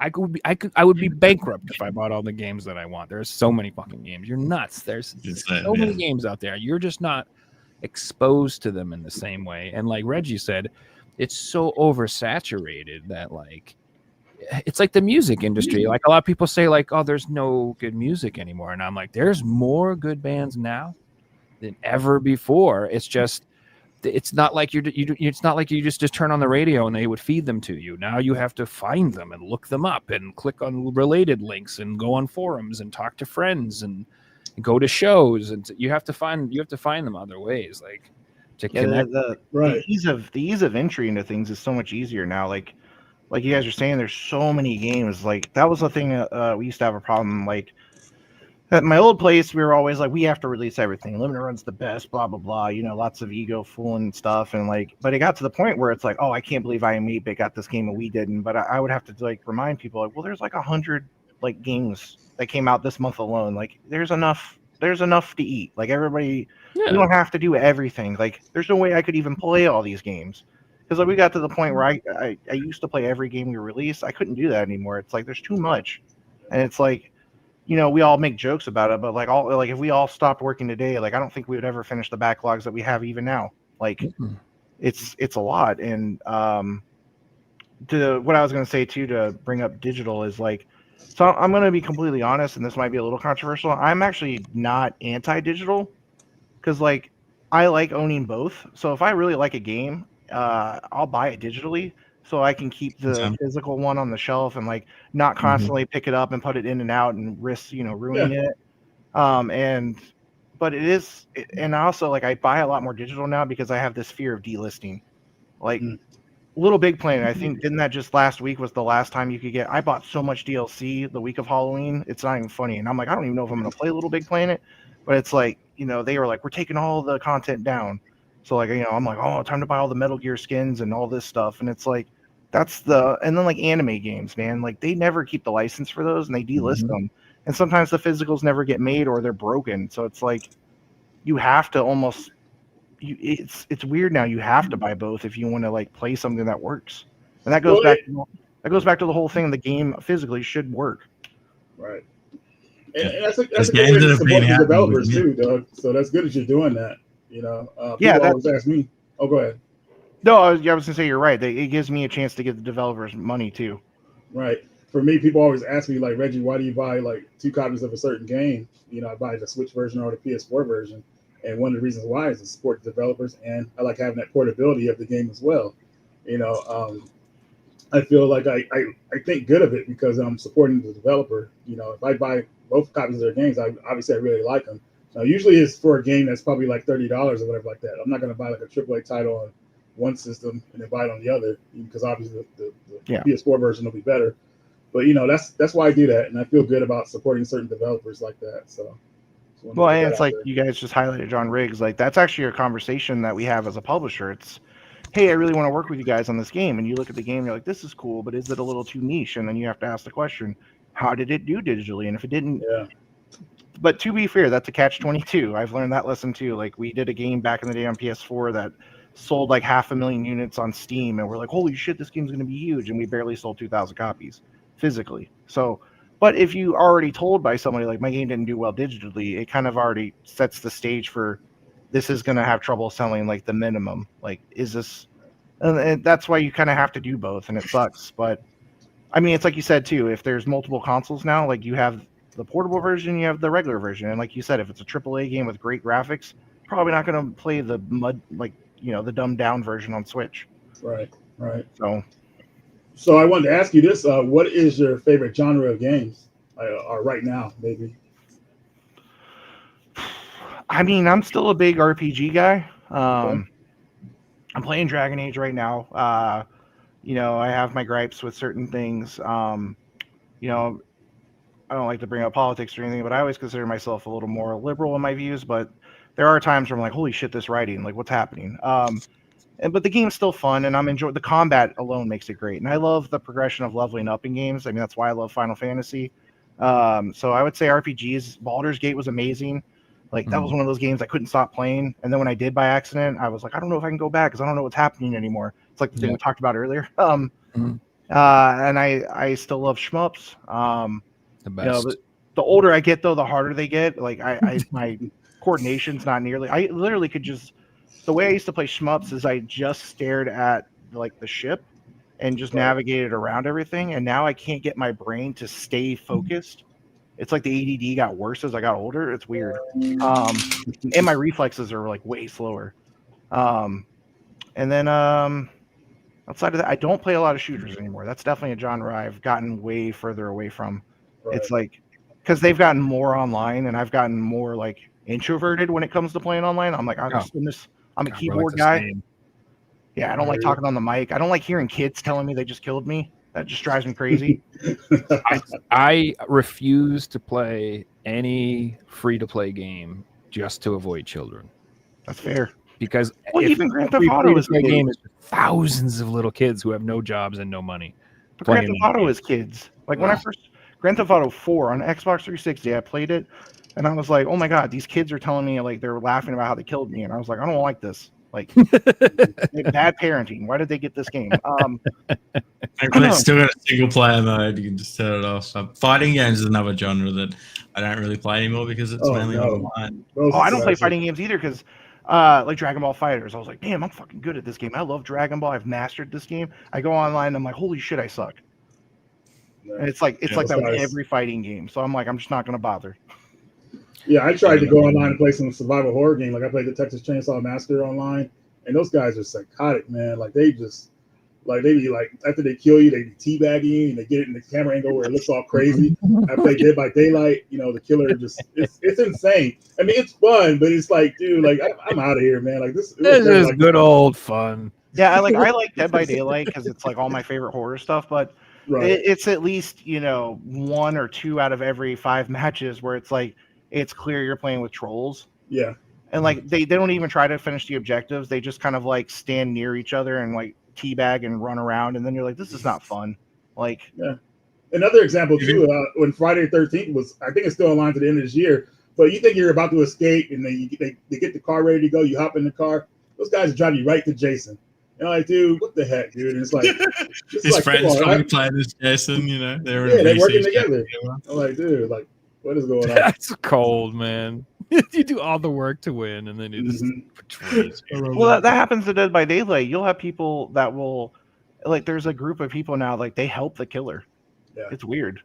I mean, I kind of like I haven't helped the killer, but I kind of like right to guys in prison. I threw down some pallets so he wouldn't kill me, because if he did the rights, I would try to do something that maybe he let me go. And it worked a couple of times, but sometimes they'll just come out and kill you. But yeah, that's a game where a lot of trolling happens, man. It's unfortunate, but I still find myself going back to play it. Like I might even play it tonight just because we're talking about it. I mean, Dead by Daylight's cool. They have great content and the game works. So I mean, it's fun. It's just those kind of games, it really depends on who you got matched with. Do you think those type of games should have some kind of single player, just so the game won't become a coffin in the future in case, like, I hate saying this, but like servers go down or whatever like that? No, I think they should. Like, there's plenty. From a design perspective, Dead by Daylight, you could easily create like single player stuff, and I mean, even just having a bots mode, like, which nobody does now, which is crazy because like when we were younger, bots was all like the couch co-op mode. Yeah, they brought bots back into the game only when somebody like rage quits, so the bot will take over your character. That's it. So because like Lawbreakers was a game that when it got brought to us at limited run, I was like, oh, it's an online hero shooter like Overwatch. I don't really think we should do it. We don't do online games.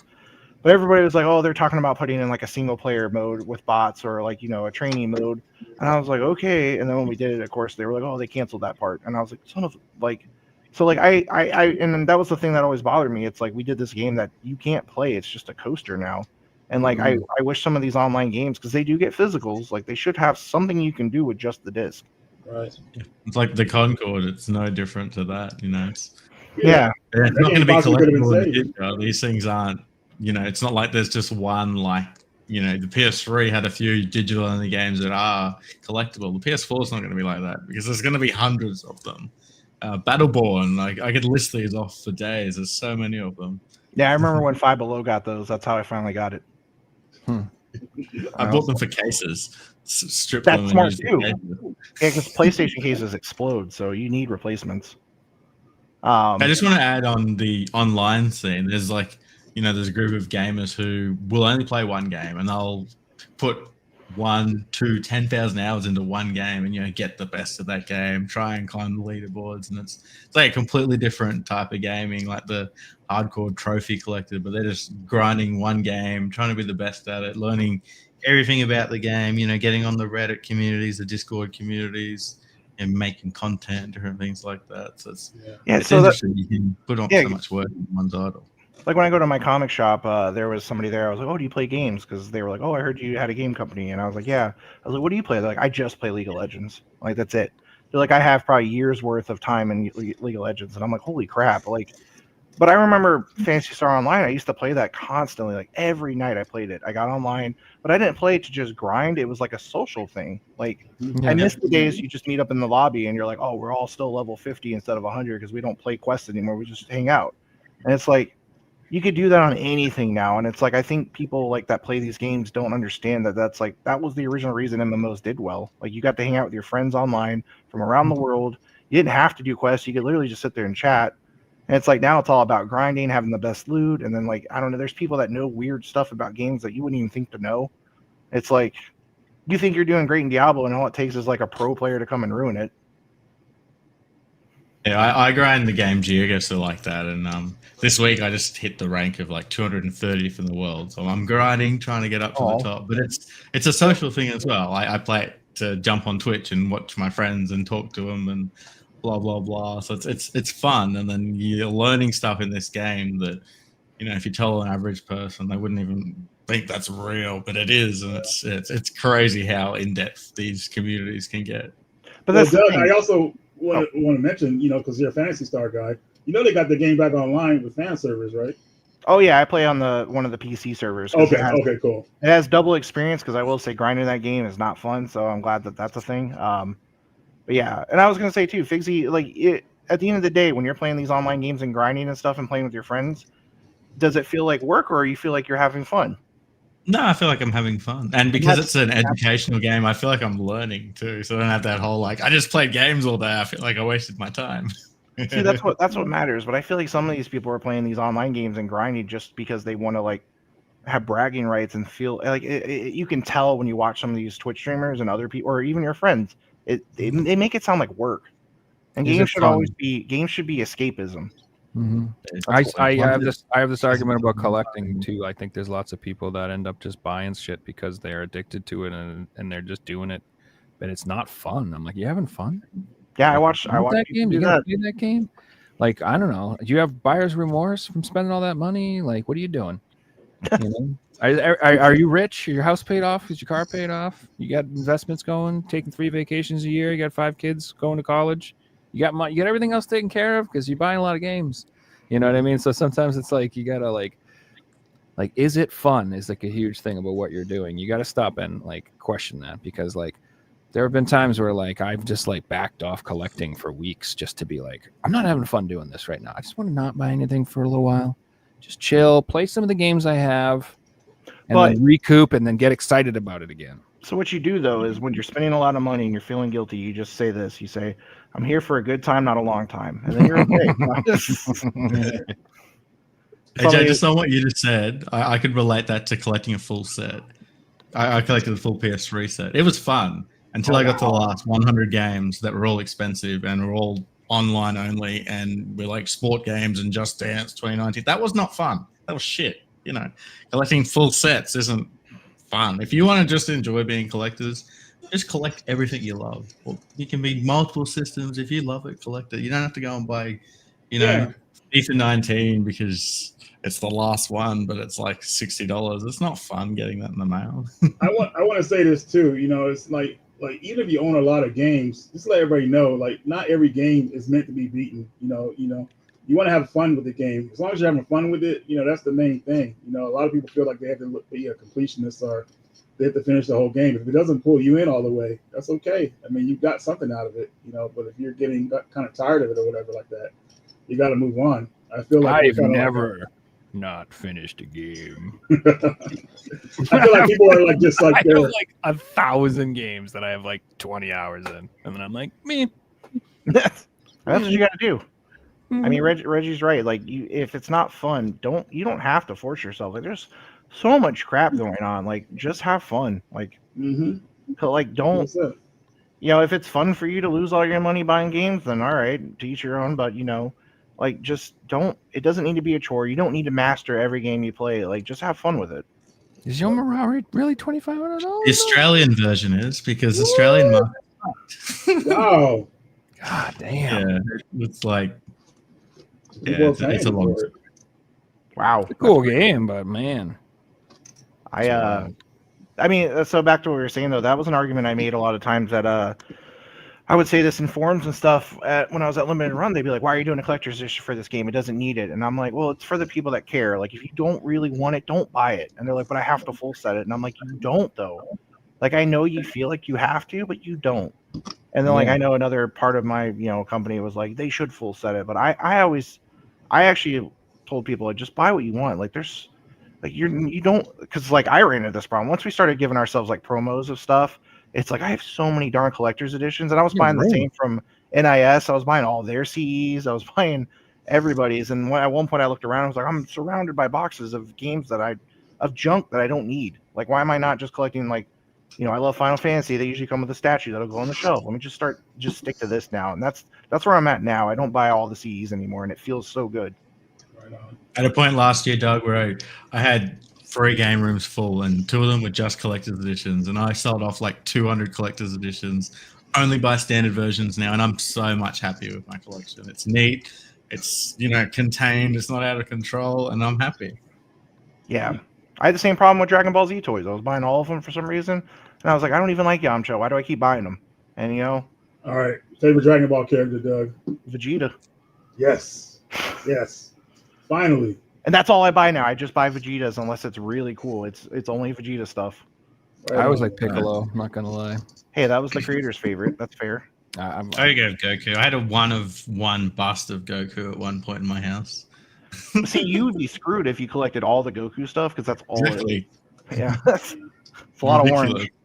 Yeah, figure arts are amazing. That's my favorite. Like I collect all those. Like it doesn't matter the character because those are cool. Like I wish we had those as a kid because the toys I had were the ones that just did this, and they look awful. And I made the same mistake. So I'm a huge Berserk fan, and when the creator passed away during COVID, I got really depressed and I pre-ordered a bunch of Prime 1 statues, not realizing how big they were. Because you pre-order it, it's like, oh, here's like $100 up front, and then you're like, oh, I'll worry about paying the 1,000 later. And then when they all started coming in, I was like, oh crap, these things are like, a person. Like, what have I done? I know. Like, I need a room. Hey, Doug, I think they when he passed, I think he still had the script written out for the whole series, so I think they're going to continue it somehow. Well, his friend, they already did. So They did. Okay. I didn't know this either until like maybe like a half a year after it already had started. But his friend that had the whole script, because they would talk all the time, he is working with them to finish it, and he's already promised people like, we're not going to do filler because we don't want to stray away from what it is. We just want to finish this for him, and it's like it's pretty good. It's like there's definitely like art wise a slight downgrade because you just can't recreate what he did, but but it's been great, so I'm glad because that's a series that's been around since I've been alive, and it's like, could you please finish it? Like That was the Wheel of Time for me. I don't know if you guys are familiar with that series. oh yeah, there's like 8 million books. There's 13 of them, and the guy that wrote them died after like book 9 or something, book 10 or something. I don't remember. And I've been reading this series since freaking I was in the 8th grade. I'm 10 books deep, and the guy dies. I was like, no, you're kidding me. But that's how Brandon Sanderson kind of got big. If you've heard of him, he finished the Wheel of Time. He went in and he took the last book in the series, and he said that he fleshed it out into 3 separate books, and then released them all. And he did a good job. But like you said, you could tell obviously it was not the same quality as Robert Jordan because just the language is different. And I mean, that's the same thing. I didn't know Dune, like, because my dad read all of them. I didn't know at one point the guy had already died and his kids took over. So I mean, and that's what's going to happen with Game of Thrones. Let's just be honest. Like, it's not. George R. R. Martin's not finishing those books. Brandon Sanderson's going to finish that too, probably. Seriously. The crazy thing is, he said he's got, like, if he dies, they can finish it because he's already got all the information there, and it just needs to be put together. Yeah. Supposedly, he said he has like the next 2 books almost done. But then he says the other. Make it ring.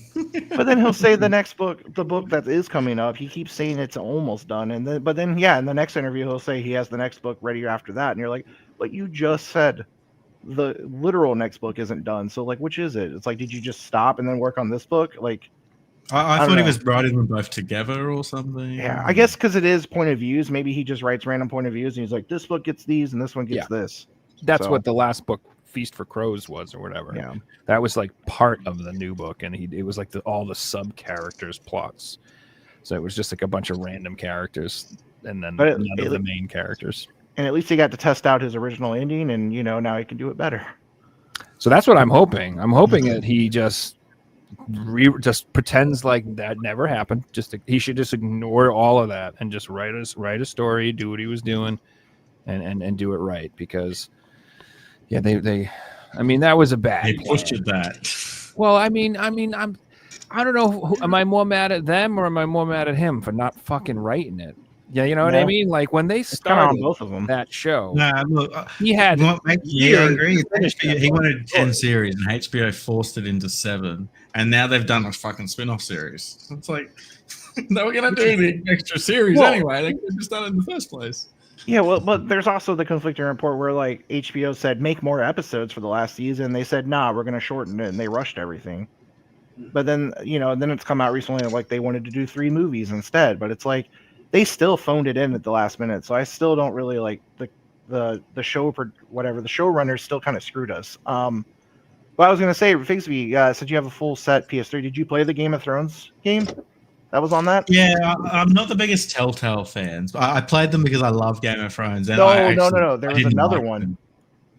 I know I didn't play that one. I've got it. I know the one you're talking about. It's just they're all called Game of Thrones. They I were didn't the know there same was name. another one. Yeah, there was one that came out before the show and Telltale, and it's like 2 side stories. It's like completely different. Came I out think I before played the a show? little bit of it. I didn't. Well, I like think the it game. came out. It might have came out with season 1. Okay. I was like, 'Cause, I'm yeah. actually intrigued in that if it was like before the show. I'm trying to remember exactly. Yeah, it's just called Game of Thrones. It was Atlas published it here. Yeah, and I think there was only the first season, and it takes And it was place. just weird side stories from characters that were like nobody's in the book. Yep, but it was kind of cool because like the Night Watch character had a really cool like scenario. It was weird. It's surprising that they haven't tried to do another thing with that. Funny you say that.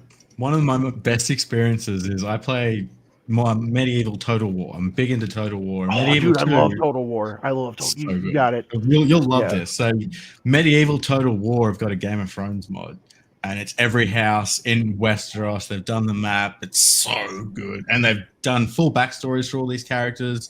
Every time someone has a kid, it's like someone from the story, and it is absolutely amazing. Highly recommend it. It's free mod. Oh, dude, yeah. I love the medieval one. I love Shogun. I love the Warhammer one. I like those. Like, I heard what is it? They're doing a 40K one now. Like, that's gonna be amazing. Because I always wondered if they could. Like, Total War is just great. Yeah, Rome was good. Like, It's God. almost overwhelming playing 3 in the mode where you can play 1, 2, and 3. It's just I played it once and put in like 200 hours and didn't even finish it. Yeah, I did one map where I think I almost finished it because I had COVID, so I had nothing else to do because I was like quarantined in a room. And I was like, I'm just gonna play Total War. Yeah, it's so good. Doug, do you? Sorry, No, I was just gonna say I wanted to kind of go back talk to the future of physical media. We kind of branched off on that a little bit. So this is what I was always speculating because like I know that there's going to be guys like you and companies out there that want to keep making physical games, even when, let's say, Sony and Xbox, they're like, we're just not going to put a disc drive in anymore. We're just not going to do it. Like they're going to force the issue. It's like not even that you guys won't. It's like even if our customers, as customers, we stay passionate and buy it. And as producers, people are passionate in creating it. Like they're going to try to phase it out, and like you said. So what I'm speculating to is going to happen is I think that like as long as people are able to keep pressing discs, I think we're just going to keep getting more PS4 and PS5 and Switch and Switch 2 and like these last few generations, unless they're going to be putting out these brand new crazy AAA experiences that are pushing the systems. There'll be a lot of companies that are making like indie games still that could still come out on like the older consoles. So yeah, that would be ideal. However, because some of those discs have proprietary software on them. So, for example, when we started doing PS4, when Limited Run started, we found out that we could still do PS3. And we're like, oh, shit. And then at the same time, we found out that you could still do PS2 because they were still releasing PS2 games in like Latin America because it was still selling well over there. And they were selling reprints of stuff. It was like, at that point, the case didn't have the memory card anymore. And then we also found out PS1 was still on, that the disc factory was still able to produce it. Only though if Sony still had the data for the game and if they still owned the artwork. But by the time we were finally like finding someone where it actually all panned out, they shut it down. And like because PS1 is a proprietary thing, it's not easy to replicate. And same with PS2, they shut that down. And then PS3 was a challenge because the game has to have like this weird code to unlock the game. like I'm sure if you have a Steam Deck or if anybody on this watching this has a Steam Deck, they know what I'm talking about. That became a problem too. You could only do games that like if the developer still had that.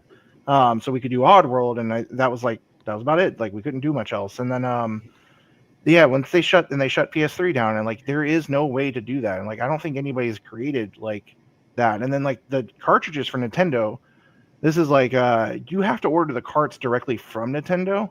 And then you can do all the other parts of it, like assembly yourself, but you can't get the cartridges any other way. Now, obviously, with DS, they figured out how to bootleg it because that's like, as a DS and 3DS collector, once 3DS died, I was like, well, I don't know if I'm going to buy any more of these because they're probably going to be bootleg in a month, and I don't want to keep buying fakes. So I'm sure maybe on Switch they'll find a way. But I mean, we all joke. You see how rough Nintendo is with emulating and doing anything with their stuff. Like you're just asking for a lawsuit, but. I wish the future you were saying would happen, but I think it's going to be a lot harder than it should be. Yeah. Well, that's what I think. They're going to try to make it harder. I've said that before. I think that these companies actively dislike the retro scene. I don't think that they're fans. Like from a perspective, I think they like it probably, but from a financial perspective, I think they do not. So at GDC, I remember I was we went to this ESA gala, whatever how you pronounce it, and it was like all the bigwig industry people, and I was like, holy shit! And I got to meet Doug Bowser, and I was like, hey Doug, my name's Doug, and he actually thought that was funny because if you're a Doug, that's like the easiest way to break the ice because there's not a lot of us. And he gave me his card, and he actually emailed me back. It was pretty crazy, but anyway. We were still not on Xbox at the time, and we had literally every GDC since started, and this was probably like the 5th or 6th year, had been begging to be on Xbox. And, by the time we finally got on it, that market was like dead, but we've been begging. And so we were there and we had just done Jack and Daxter. And I walked up to Sean Layden, who was kind of like, he's kind of prickly, not a fun person to talk to, but he was standing next to Phil Spencer. And I was like, hey, Sean, could you introduce me to Phil Spencer? I worked with you on Jack and Daxter, which he was like, you're lucky you got to do that, blah, blah, blah. And I was like, okay. Because I was like, what if we did Twisted Metal? And he's like, hell no. And I was like, okay. Because I was franchise of all time. Yeah, I love Twisted Metal, and he was like, "You're lucky you got to do anything with Naughty Dog. It's good that they like you." And I was like, "Okay." And I was like, "Can you introduce me to?" And then like 2 months later, he got forced out of the building. But I was like, "Can you introduce me to Phil since you're not a lot of fun to talk to?" And then Phil was like, "Hi, how can I help you?" And I was like, "Well, I'm Doug. I'm from Limited Run." He goes, "Ugh." Limited Run. He's like, I know you want to be on the platform. I guess we'll make it happen if it'll make you guys make your customers like happy. But it was like clear that is like you're saying, they don't want to do it. Like I had to like pull teeth to get there. And it's like unfortunate. That's where it's going to be. If he got his way, 2013, 2014, Xbox would stop making discs. Like they didn't want the Xbox One to have discs, let alone like the modern system, Yeah, remember how they bungled their whole presentation? They're like, you have to be online to even play your discs. That's why I went PlayStation. I was like, screw that shit. And I was like, so, I mean, they were already trying to force that. And then the whole cloud thing, they're really going to keep pushing that as the internet speeds get better. But if you live in a shitty HOA like I do, sorry if they're watching this, like they won't let me get Google Fiber, so I can't depend on cloud gaming. A lot of people in other countries that isn't, Europe or the US don't have good internet, and people are gaming all around the world these days. It's a catch-22. That's why physical is important. If you're in a rural area, like that's it. Like you need that. Yep, and that's why. So earlier you said like it's funny. I think a lot of people are like this too. Like in the maybe between the years of like 2008 to 2014 or 15, I was like super into online games. Like I love multiplayer games, lots of MMOs, lots of COD and all sorts of online things. And like as time gone on, the older I get, the more I'm like, I don't want to be online with other people. I don't want to hear other people's voice chat. I don't want to be bothered.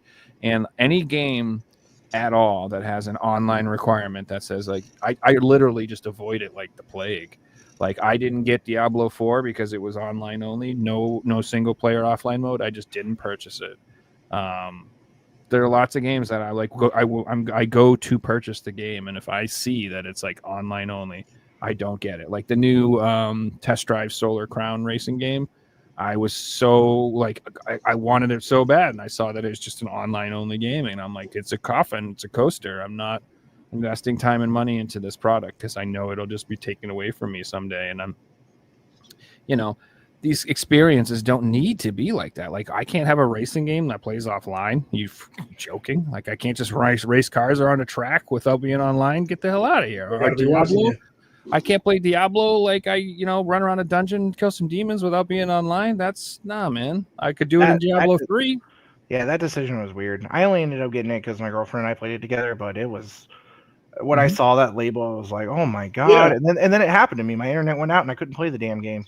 And you're playing single player. It's like, dude, what the wow, man. Like I almost bought it myself and I saw that on there and I was shocked. I was like, this can't be real. But then I hit my buddy up. He said, yeah, you gotta be online. And I was like, I'll pass. Yeah, and that's what I remember when Ubisoft's been in the news a million times lately, and people are complaining about people aren't buying their games, and it's the wokeness, and it's this, that, and the other thing. And the Ubisoft monetization guy come out, and he was like, "No one's, everyone's rooting for us to go out of business, and everyone's being mean to us, and mean and all this." And I was just like, "Dude, it's the monetization. It's the online only. It's the season pass single player games. It's that subscription service. That's the sort of thing it's not the stupid woke crap or whatever. I don't even care. Like that. Like for me, if there's something in the story I don't like, I just skip the story. I don't even. Yeah, I'm just like, whatever. I don't care. Like, you know what I mean? Like, it's so funny. Half the time, people are like, "Oh, what did you think about this?" And I'm like, "Who? I don't. The guy with the eye patch. I don't even know his fucking name. Let's keep going. I don't know." Man, I just want Ubisoft to release Beyond Good and Evil Part 2. That's all I want. Yeah, you guys are triggering me. So I worked at Ubisoft for like 2 years, and we were taught in tech support, call it Ubi, not Ubi.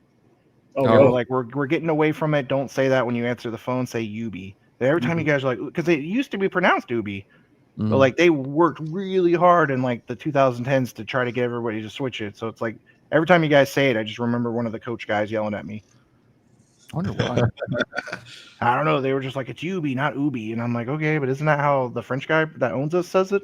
But yeah, you're right. It's that's the problem. Like when I was there, even like I got burnt out of our own games because I was like, it's literally the same game for every kind of like it doesn't matter if it's Assassin's Creed or Far Cry. It's like it's the same online crap. It's the same climb the tower, get the map unlocked. It's like it's not that your games are like, it's just your formula is bad, and like you're also forcing content down our throats that you want us to buy instead of just making the core game fun.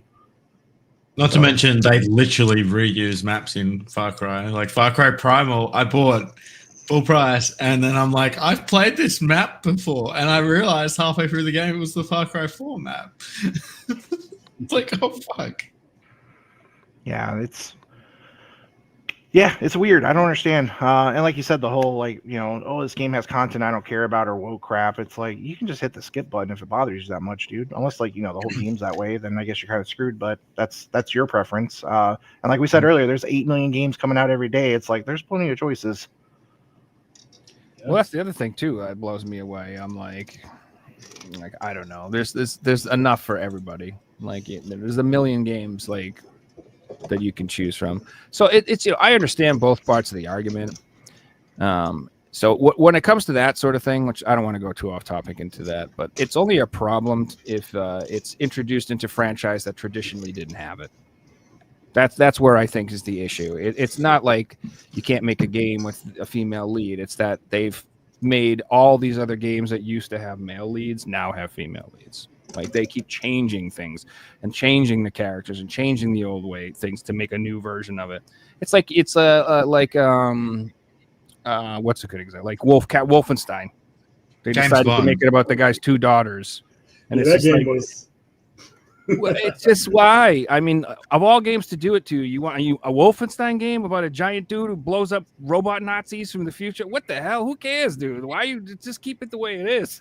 What are you doing? Like, it doesn't. That's not the franchise to be updating. I guess I don't know what I'm trying to say, but like, if you wanted to make that game, just make that game. Like, I don't know. It's hard to say. It's once you establish expectations from people, you can't mess with them. You just can't. That's kind of the feeling. Like I'm enjoying the new Dragon Age game, but the thing that's actually throwing me off the most is how it's colorful now, and it's always been gritty and bloody. Yeah, and that's what I noticed too immediately. Yeah, it's just really colorful and like there's a lot of neon. I'm like, why is there so much fucking neon? And like, Yeah, purple and yeah, like and like I don't know. I miss like I don't know it just randomly being gory for no reason because I'm like that's what we played. So like yeah, I get and I this could be a whole separate podcast of like talking about all that, but I totally get it. And I also want to say randomly, you know who couldn't play cloud gaming? Figsy, because he is disconnected so much. Like cloud gaming is not ready for Australia. No, we've got terrible internet in Australia. I've heard from other people. Man, well, that's when we're going back to online only, not on the disc. You have to be. That does really matter. Like people just I always see people in the internet. Who doesn't have internet these days? I'm like a lot of people. Lots of people. You jerk. like I don't know. People live out in the woods. People live in the mountains. I think some people. Alaska. Some people forget how long net zero was a thing. There's a Forever. billion people in India, and a lot of them Totally would be forgot like about net zero. Oh my God. over there. AOL Online, baby.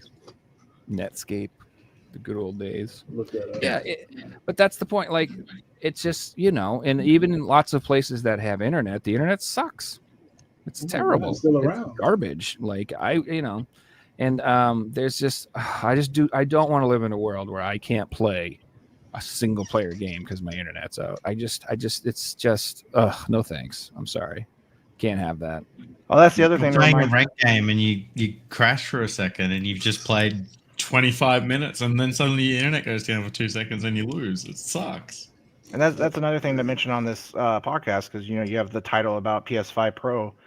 For those of you that do get it today and activate it, make sure you enable the offline play mode because Sony lets you have one console that can play offline. I didn't know that was a thing until one of my PS4s I swapped to. I was like, I can't play it offline. What's happening?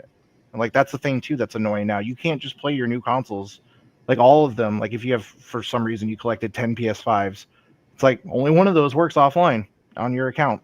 That's like so stupid. That's the curse of the trophy system, and they want to be watching everything you do, and they only allow you to activate one system.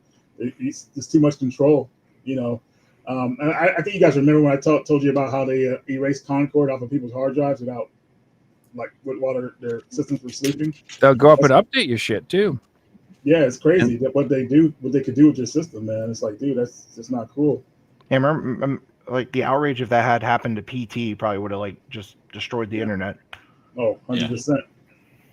Hey, one thing I wanted to bring up, I'm not 100% sure how this works, but can you not have cloud saves on your PS5 without having a PS Plus membership anymore? I do think they're tied together now, yeah.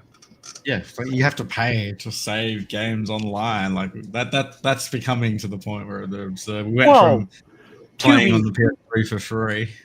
Yeah, I mean, to be fair, I get it. To be fair, though, you're paying for a membership that gives you cloud saving. Like that's not somebody's got to pay to have that server up, but not being able to play your consoles offline at all is just that I don't agree with. Like if my saves are on the console, I should be allowed to play them. Yeah, Doug, I had the same experience where I didn't find out about that feature until I was offline one day. I have 2 PS5s and I couldn't play either one of them. Crazy. But I could play my Steam Deck. Gotcha, bitch. But that's another thing I was going to say earlier when we were talking about how emulation, the ability to play anything. I was like, oh, my Steam Deck's great to play all the old retro games. But now it's like I have access to so many of them. It's like now I get ADD about which ones I'm going to stick to, even on the Steam Deck. Mm-hmm. Right. Yeah. Yeah. You have to mentally focus on like a game and be like, I am going to just play this. And it's hard to do, man. It is because like for me, it's like it's funny too, because I'm so childish. Like I'll play that game for an hour and then I'll die and I'll be like, fuck this shit. Just immediately be like, nope, I'm not playing this anymore. But like if I just take 1 second and be like, that was annoying, and I just jump back in the game, I'm fine. But back in the day when you had the console and the disc in the system, that's just what you did. It's that you weren't just jumping up and ripping up the disc, fucking across the room, grabbing it, screw this, putting it up. You wouldn't do that. You would just be like, oh, this is what I'm doing. It would, I don't know. It like keeps you invested in it. And like, but when you have all those options and it's just at your fingertips and you can switch like that, like you said, it's so easy to just jump around and flip around and never finish anything. So. Hey, Doug, going back to what I was just saying with the cloud saves, I guess I've got that mentality from playing Steam that it should just be a thing that my saves are always there, and just assume that comes with granted with gaming, because you've paid for these things. I mean, yeah, the counter argument that I'm basically giving you the argument that they're making. My argument would be like, if you're charging me this much for a game, or this many people are playing it, or you have this infrastructure built anyway, like, do you really need to charge us for it? Like, didn't you already get enough money? Like, I don't know. It's kind of ridiculous. Like, it doesn't cost that much. Like, I don't know. It's kind of, so I get both sides, but like, it should be like Steam. Steam's like, that's amazing that they do that, and everyone should be doing that. Because I think Xbox I think Xbox is free. We used to get free online games. Remember that? I remember those days. Yes, free was the day. Yeah, I actually missed on my 360. I missed the sliders, like the very first UI we had, and then on blades.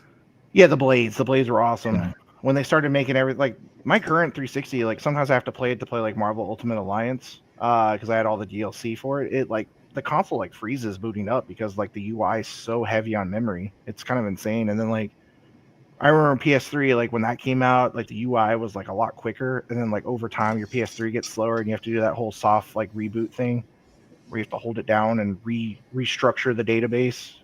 But oh, do you guys remember on PS3 when you could do that weird thing that helped like power other computers with your performance? It was like some weird like project that was happening. I remember. I never did it though. Oh yeah, I would leave it up sometimes. I'm like, I'm helping somebody do something. I don't know what it is, because it like borrowed your processing power to do something. Almost like the days of LineWire, where you like download stuff and you just leave it there so people can take it off and steal it themselves. Oh man, this could be total bullshit, but I thought there was some story I read about people using PS3s to farm crypto or something like that. Like some sort of weird crypto farm. Yeah, I'm pretty sure that there was a crypting like warehouse found, and it was like it was like 1,000 PS3s. Yeah, I remember I read some weird story about like someone had like 500 PS3s farming crypto or creating something. The U.S. military were using PS3s at one point. Wow. Yeah, it's crazy what the PS3 could do. It was a powerful system, and it had so many different Very things. powerful. Did any of you guys ever mess with PlayStation Home? Yeah, I did. I did a lot back in the day, especially when it was in the beta phase. I mean, it was pretty intense back then because you could do a lot of stuff that they cut out, and I kind of saw the reason why they cut out a lot of stuff, because I remember we went to like the area where everybody was like gathering around at, and there's this one kid that just said all this crazy like stuff, man. It's like, dude, what the heck is going on here? I like, seriously? And I guess that scared Sony, so they cut like that kind of chat out where you can hear other people unless you're like in their own room or whatever like that. But people were saying some crazy stuff, dude. I was like, wow, dude, no wonder they cut this out. But that whole system was awesome because like it was a way to like to associate with people, online or friends. You go to people's apartment, watch movies and stuff like that, even though they cut that out because they saw what people could do with that. What else did they do? I think a lot of people have kind of looked at home and they kind of did their own thing. Like if you look at Street Fighter 6, when you go to the arcade, Doug, have you seen that? How they had that hub there? That reminded me of a PlayStation Home. So yeah, Home was freaking awesome. Yeah, my only thing I hated about it is like every area you went to, it had to download to your console. Yeah. And like the limited memory was already an issue. Mm-hmm. It was a cool experience. Reggie, you just reminded me of like old school Call of Duty lobbies back in the day where everyone had the proximity chat in the lobby. It was so toxic. Dude. And didn't we have a similar issue when PS4 launched the camera? Like they had that weird like roulette with the camera, and everybody was just filming porn with it. Because it was a problem for a while. I remember like the kids could just click it, and there was porn everywhere. Dude, it's like they basically just put chat roulette on the PlayStation. It was like you didn't think this would happen. That's not a good idea. Yeah. Wow, man. Yeah, so there's a reason why Nintendo you can only go hi. Yeah. Hello. When you play games, because they're like, we've tested everything, and every time we get porn. So we just can't do it, guys.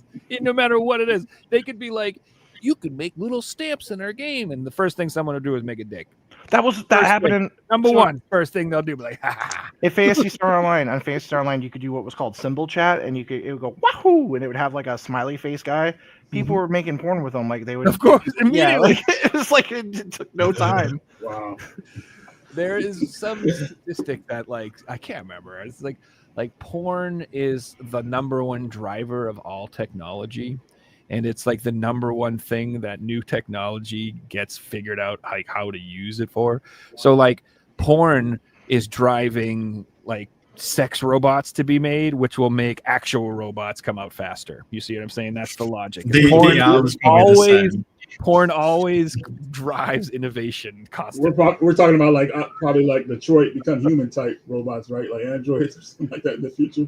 Jeez. It's kind of like the one I got in this closet here. Come here, Sally. No, I'm just kidding. Sally. You guys want to get into some game pickups? Sure. Yeah, let's do that. Yeah, you guys want to do that? Heck yeah. Who wants to go first? Let Dub choose. Put on the big screen. I'll go first. You go first. Okay, go ahead. Go. You already got a lot. I do have we didn't do them last week, so I have them a little backed up. Oh, okay. But I'll go quick. I have bam, Halloween, Nice. Ash vs. Evil Dead, the Retro Realms double feature, and the let's coveted go. It arrived. PS4 edition. I'm gonna probably buy this game digitally on Steam, and I don't think I'm gonna open this just because I feel like the PS4 copy is gonna be kind of a bitch to get in the future because, like the collector's edition version of this, they canceled it.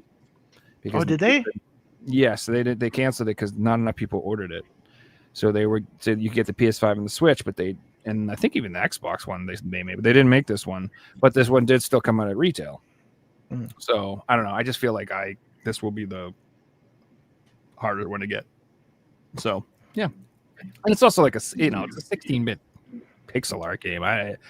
Any type of retro inspired games like this, I prefer to pick up on the Switch or the. It's also got like a double pack feature, so instead of buying the other games, you just buy that one for the collection. Yeah, it's like you go into a room and there's an arcade machine on each side, and one has the Halloween game and one has the Evil Dead game, and you can play either one. And then I'm pretty sure you can like mix and match characters and stuff. Like you can play Michael Myers in the Evil Dead game and play Ash in the other one. That's cool. It's pretty neat. Then I got the Bridge Curse 2. Oh, cool. The Extrication. So this one, the Bridge Curse 1 did not get an ESRB release. It only got an English release in Asia. So the PS5 version of the first game is pretty valuable. So I figured I'd grab this just before it got really expensive. And it's a survival horror game. It's hard to go wrong betting on horror, Yeah, they tend to go crazy. Speaking of which, I got more horror. I heard that game's good. I haven't played it yet, but yeah, it's supposed to be like very anxiety. You have to be quiet the whole time, and then shit randomly will make noises whether you like it or not, and freaks you out. And just it looks fun. It's a good and it's cheap too. It's like $29.99. Can't go wrong. So that probably means it's short.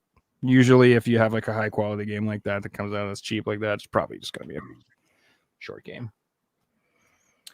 So this I bought specifically for the collection. I got the Texas Chainsaw Massacre, the PS4 version. So I already have this on the PS5, which is the version that I actually play. But I just collect horror in general on PS4, so I wanted to have the PS4 copy as well, and they went on sale for $19.99. It's still on sale? I don't know. It was $19.99. So I figured. Has it got a single player mode, Joe? No, it does not. This is an online only game. That is probably why going to be 20 years down the line one of those cases where it'll just be a coaster. Well, I'm not opening it, and like literally the only reason I bought this is that I think it'll be worth money. Is if you look, it's got a poster, dude. Exclusive poster inside. So I bet the poster will probably be worth more than the game. Yeah, for sure. It'll be interesting to see if these things, what happens to their value down the line. Is it? Yeah, cheap. $19.99. Well, I like that version because it comes with the PS5 upgrade. That's why I like collecting those PS4 ones. Heck yeah.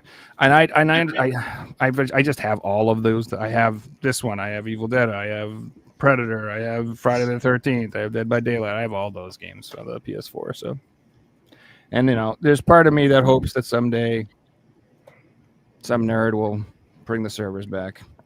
It happens. But look at the PS3. We can play Demon Souls again because the community have brought the servers back. I don't mean nerd. I'm sorry. I mean beautiful, wonderful, dedicated, passionate savior of gaming, who's also a nerd. Anyway, I got a gory, cuddly carnage. that game's cute. I haven't played it yet. This just came in like 2 days ago, and it just looks absolutely insane. If you've ever seen it, you're like a cute little kitty cat thing, and You on a you're on like hoverboard? a hoverboard, skateboard thing, and Sounds you fun. just fly through giant mobs and slaughter everything, and it's supposed to be insanely gory. Everyone says it's kind of like got like a PS2 vibe to it, it's got like a throwback type game. Again, it's kind of cheap. It's only $29.99. So, yeah, I don't think it's going to be like game of the year or nothing, but it looks fun.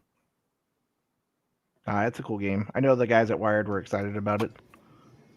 It looks super fun. It's got like that old school attitude where it's like not trying to be like some artsy project that's like, we got, lifelike paintings, and it's not trying to be, it's just trying to be dumb. It's like you're a cat on a hoverboard and you blow shit up, heads explode, you know what I mean? It's like, it's silly. I don't know, I like that attitude. So I picked up my copy of Core Keeper finally. Let's go. Oh, So this is one of those, remember I was like, indie games really need good word of mouth. This is one of those games where I got that. Like Asmongold was talking about it. Like lots of people were. Joe told me, and I bought it digitally, and I didn't regret it. This is a game where like it's just word of mouth. I keep hearing people buying it and stuff, and it's fun. It's like a survival game, I guess, and it's kind of like Stardew meets Terraria meets Minecraft type thing. So if you're looking for action-packed mayhem, maybe this isn't the game for you, but it's super chill, and It's a game where you can put 40 hours in like 7 days and be like, "Whoa, where did the week go?" Yeah.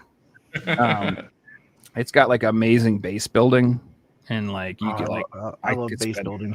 Yeah, dude. I like literally. It's I could spend 8 hours, and I accomplished nothing.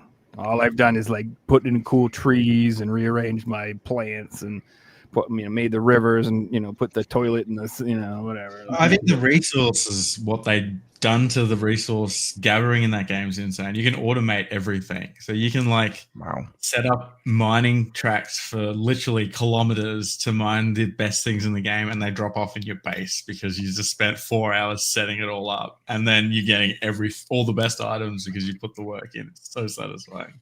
Yeah, I like when Reggie was asking games, I like building games is one too. Like I don't really play Fortnite because like you, I don't really like playing a lot of online games and talking to people. But then I found out the Lego mode that they introduced is just basically Minecraft, but also Lego. And I was like, holy shit. And like, I literally was like you were saying earlier, like 10 hours went by and I was like, what happened? Like, because I just built, like, they had like a Star Wars pack. So I just built like Tatooine.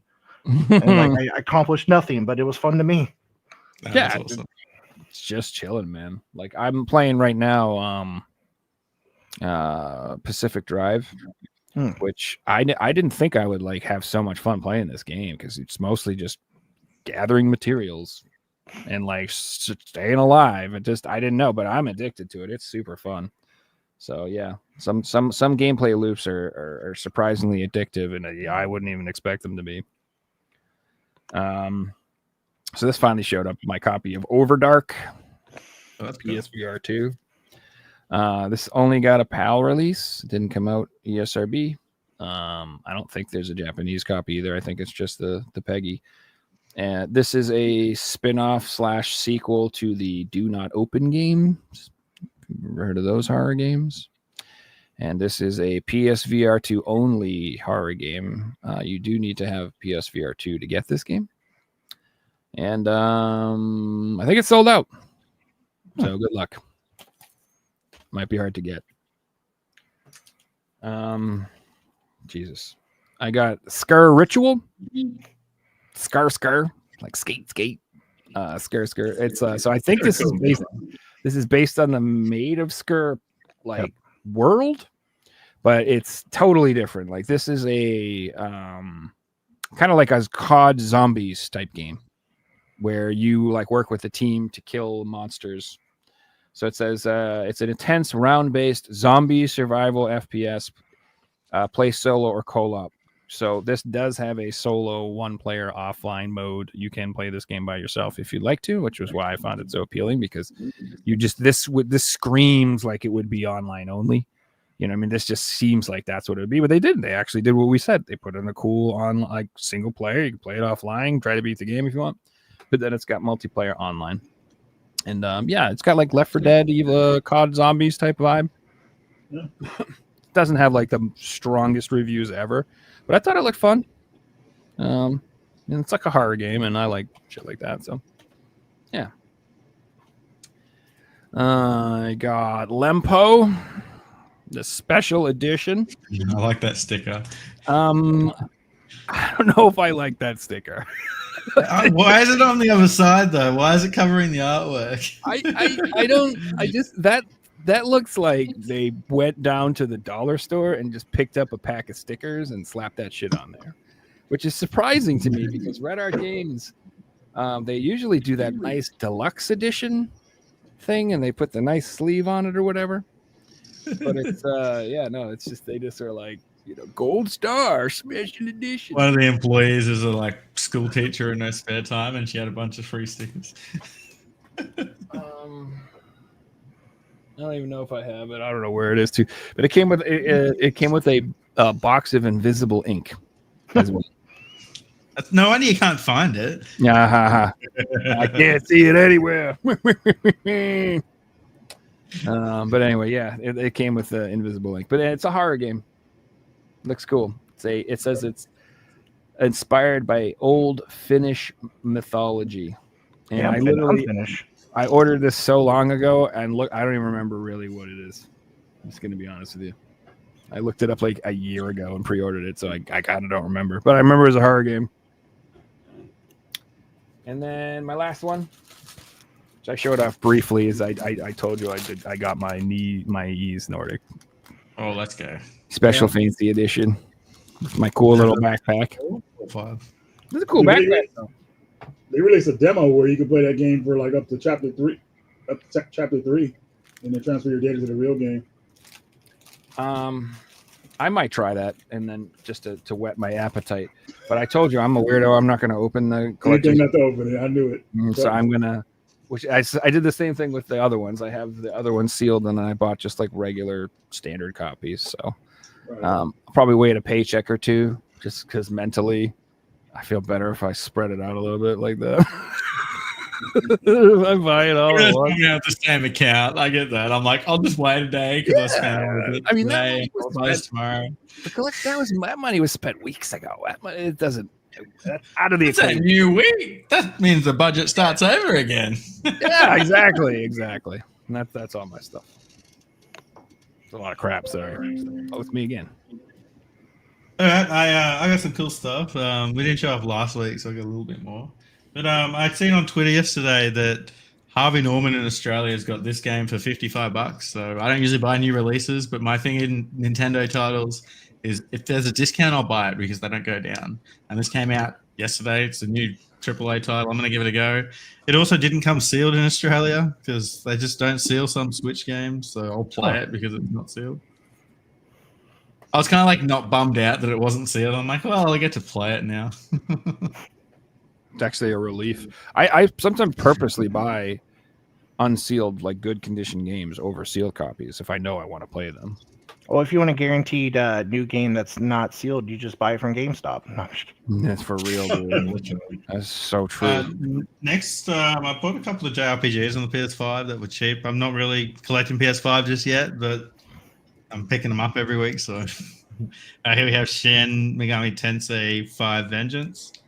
I don't really say no to any Atlas title, but I'll just wait for the first price drop and then grab them. I think this was 47 Australian, so like $30 US. Oh, awesome. Yeah, my friend is the main character in that game. Their name's Casey. That's awesome. Let's go. And then from the same publisher, Atlas. Been waiting for this to have a price drop since it came out. This was 57 Australian. I don't think I'll get it cheaper than that. And it's sealed too, so I'm pretty happy with that. It actually got a PS4 release over here. There's 0 online, so I'm trying to find a PS4 copy because I got everything else on the PS4. And if I do, I'll probably then sell this one and make it pay for the PS4 copy down the line. On a PS4 binge at the moment, but pick this up. This was $14 sealed off eBay. I was going to buy it from Limited Run when it first came out, and I didn't. And I'm glad I didn't, because I got them literally like 10 US dollars for a sealed copy. So that's awesome. Smart. Still haven't got the other ones, but they're a little bit more pricey over here, so I'm just going to wait for a price drop. I showed this last week, but I do want to talk about it again. And the reason why is the Australian copy actually has a Region 5 label on it, which is the Asia thing. And this is a Region 4 game. I've never seen that before, so I just wanted to bring it up. Also, the Switch version in Australia got a heat seal. And because it got a heat seal, it's like wrecked a lot of the cases. So definitely go for the PS4 version in Australia, not the Switch version. Moving on to the Wii, my second last Pokemon game I needed for every Pokemon game, and that is Pokemon Wii Pikachu's Adventure. Best one. Just a little oddity. I love the spine. It's the little Pokemon Wii thing there with the rainbow. It's pretty cool. And then last game, a bit of fun. I'm having fun collecting PS2 games right now. I am buying them on eBay, but what I'm doing is I'm buying cheap games. Like, I'm going to the $20 games I'm looking under, and I'm just trying to like fill out subsets in my collection. And one of them that I was missing was Ty, the Tasmanian Tiger. So I think I paid $12 for this. It's like in immaculate condition, complete with the manual. So I'm pretty happy with that. Cassowary there. It's a real Australian game. Got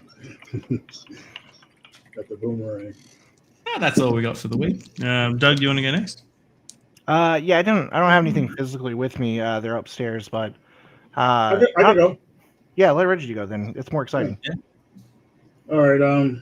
Don't laugh at me for this first game. I'm playing it right now, and the reason I'm playing it because I played the first one and I enjoyed it. But Life is Strange, Double Exposure.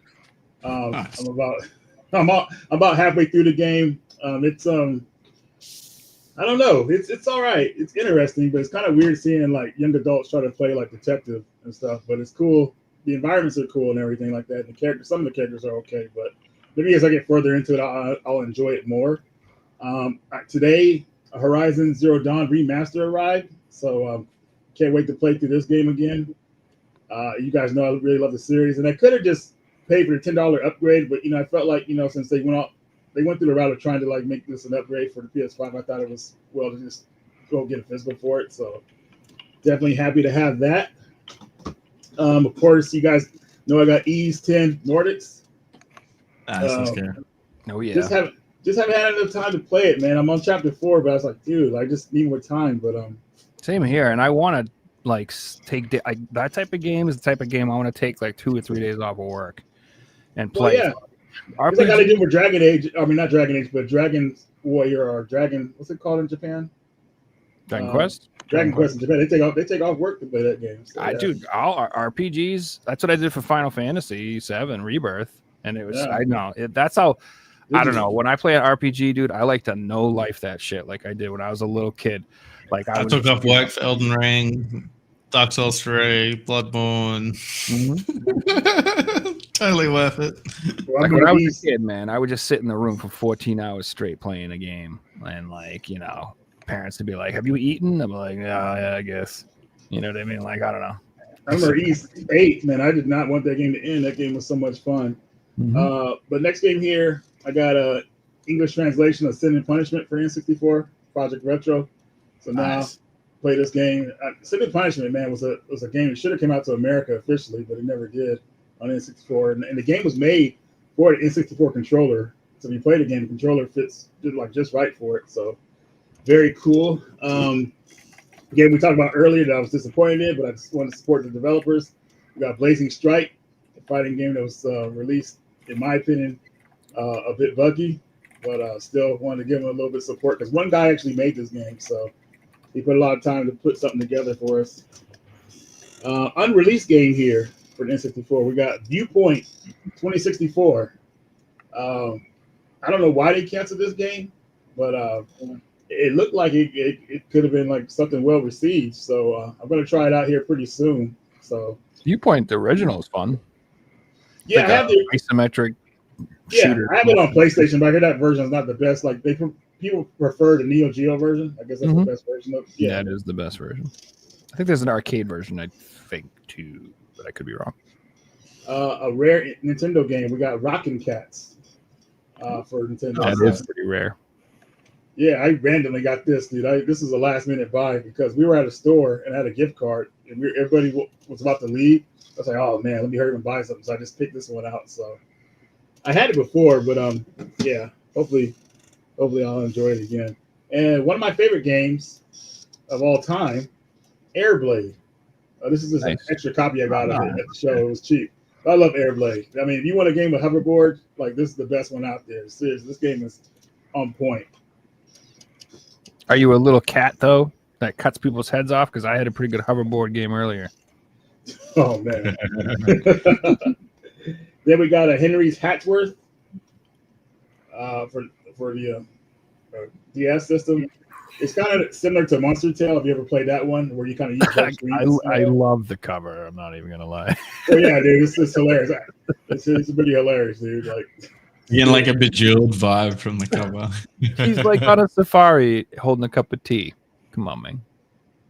I got Alliance Alive for 3DS. Oh, nice. Yeah, let's go. Oh, the cool version, too. Yeah, I got lucky and found it. $40. The guy hooked me up with a deal. So yeah, it's happy to have this. Is that the same game we got on PS4? Yeah. Yeah, they made a PS4 version of it. But this one, HD or something, yeah. I guess it's going to be the rare one because 3DS, obviously.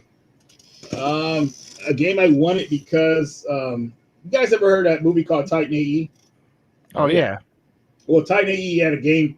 Well, they almost had a game come out, but since the movie flopped so bad, they canceled the game. But there was a demo release for the game, and I actually enjoyed what they had in the demo because I got like the most out of it. But it showed that the game had potential. But I heard that the developers actually made this game Atlantis for the PlayStation, so I wanted to pick this up and try it out and kind of like compare it to their previous work. So Atlantis on the PlayStation 1. I still haven't seen the movie for it either. I mean, I'm missing out on anything. I know Michael J. Fox is the main character, right? The voice of the main character, I think. Titan hot AE? dogs for Disney in there. No, of Atlantis. Oh yeah. Oh yeah. The movie. I think so. Oh, yeah. All right. Moving right along. Don't laugh at this next release. I don't really plan on playing this, but I just got it for like just. I love Mortal Kombat, but Mortal Kombat 3 long box. Nice. Mortal Kombat 3 was definitely a change in the series because they cut out a lot of characters that people loved. You know, Scorpion was missing. Who else was missing? I can't remember. Scorpion was one of the main people. Johnny Cage is not in this game originally, so that really upset a lot of people. But the combo system and the fighting was a lot better in this game. But luckily, we got Ultimate, which kind of fixed things later on. Then we got Agent Armstrong. It's a 3D running gun game. You guys heard of this one? Mhm. It's a PAL only. Yeah, the dude had it for $5. I said, man, let me go ahead and get that because I knew he wasn't gonna sell it. But yeah, I love finding like PAL, PS1, PS2 games. So I looked at gameplay footage; it seemed interesting, so picked it up. The sprites are a little large, but it's an alright game. It's fun. Okay, winding it down here. This is why I like emulating. People always say, people like, why are you hate digital? I'm like, nah, man. That's how I find out about European games and Japanese games and stuff. I'm not just gonna buy $100 Japanese game off a line and see if it's any good. And then the next game I got is Popeye the Sailor Man. The rush for spinach. You guys know spinach is supposed to be bad for you, kind of in a way. I don't know. Look at the way he's chucking it in his mouth. Just look at Popeye. Well, maybe if you eat it like he does, it's bad for you. But it is. It causes kidney stones. Really? Yeah. See, yeah. It's got sulfates in it. Look at the Wow, that was good.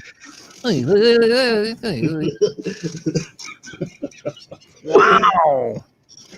But the game is made by Namco, so they did actually a really good job on the sprites and everything. So it's really. I had to pick it up after I saw some gameplay footage of it. So yeah, probably the last Popeye game we actually got. No, there's the one that John Riggs talked about years ago. Oh yeah, there was one. Yeah, it was really horrible. Reggie, does the back of the box say it plays on the DS? It does. No, yes, it does. It says DS and it says I think there's some kind of 2-player mode.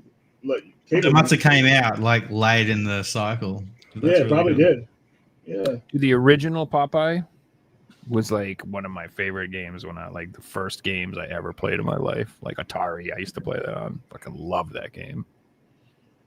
What's weird though, Fixie, it says 2001 on the back, so maybe it was just a later print of the game or something like that. Yeah, that makes sense. Gunstar Superheroes, which I think is the best Gunstar game out there. There's only 2 of them. I like this one the best. But this is just an upgrade. The one I have had like a tear on one of the tabs, and I saw this one. I said, you know what, man, I gotta get that because I want that game in the best condition ever. It's one of my favorite games. So if you have not played Gunstar Superheroes, it's kind of like up to debate which is the best one. They're all good, but this is my favorite one. The only thing this game is missing is 2-player mode. But the reason they didn't 2-player mode, sprites are really big in this game, so it would have been kind of strange. But anyways, Gunstar Superheroes. Almost done here, guys. Almost done. Then we got Ghost Chaser, Densai. I think that's how you pronounce it. It's a beat 'em up for Super Nintendo. Project Retro Games did another like Ghost Chaser. yeah, dude. I think it was a series, but I know it's an arcade game. The arcade game was on point. Like it's just one of those arcade games that's kind of like, I don't know, it just went missing in action kind of because it wasn't that popular, but it's a really good arcade game. Of course, the Super Nintendo version is kind of nerfed. It's missing one of the characters, but it's still a really solid game. So, yeah. She is rocking a double thong. Yeah, I don't know what that's about. She got a thong over her thong. I hate the censorship shit, man. Why they gotta put a thong on the thong? Now, have you ever seen Ash vs. Evil Dead? Of course. You ever watched the TV show? Oh man, Yeah, that was great. great show. Literally, all I can think of is we call ourselves the Ghost Beaters, man. Ghost Beaters. That series ended prematurely too, man. At least they gave it an ending, but yeah. Dude, that show. Oh man, I don't want to get into it. We should have got hour-long episodes. Is what we should have got. It's a 30-minute bullshit. Next one is Melford Stories. This game is very similar to if you play games like Magic Sword. It plays just like that. You know, cool 2-player, somewhat beat 'em up platform game. Yeah, I know you guys can barely Is that a see repro or is that an actual? Yeah, this is a repro, man. Like this game didn't even come out to America. They got an English translation. I've never heard of this, and I love Magic Sword. So and Project Retro put it as a physical, so I picked that up from them. And the last game that finally got a release in America, that got released everywhere else, is Rodland for the NES and the Game Boy. So I just got these. Is that strictly limited or no? This is Retrobit.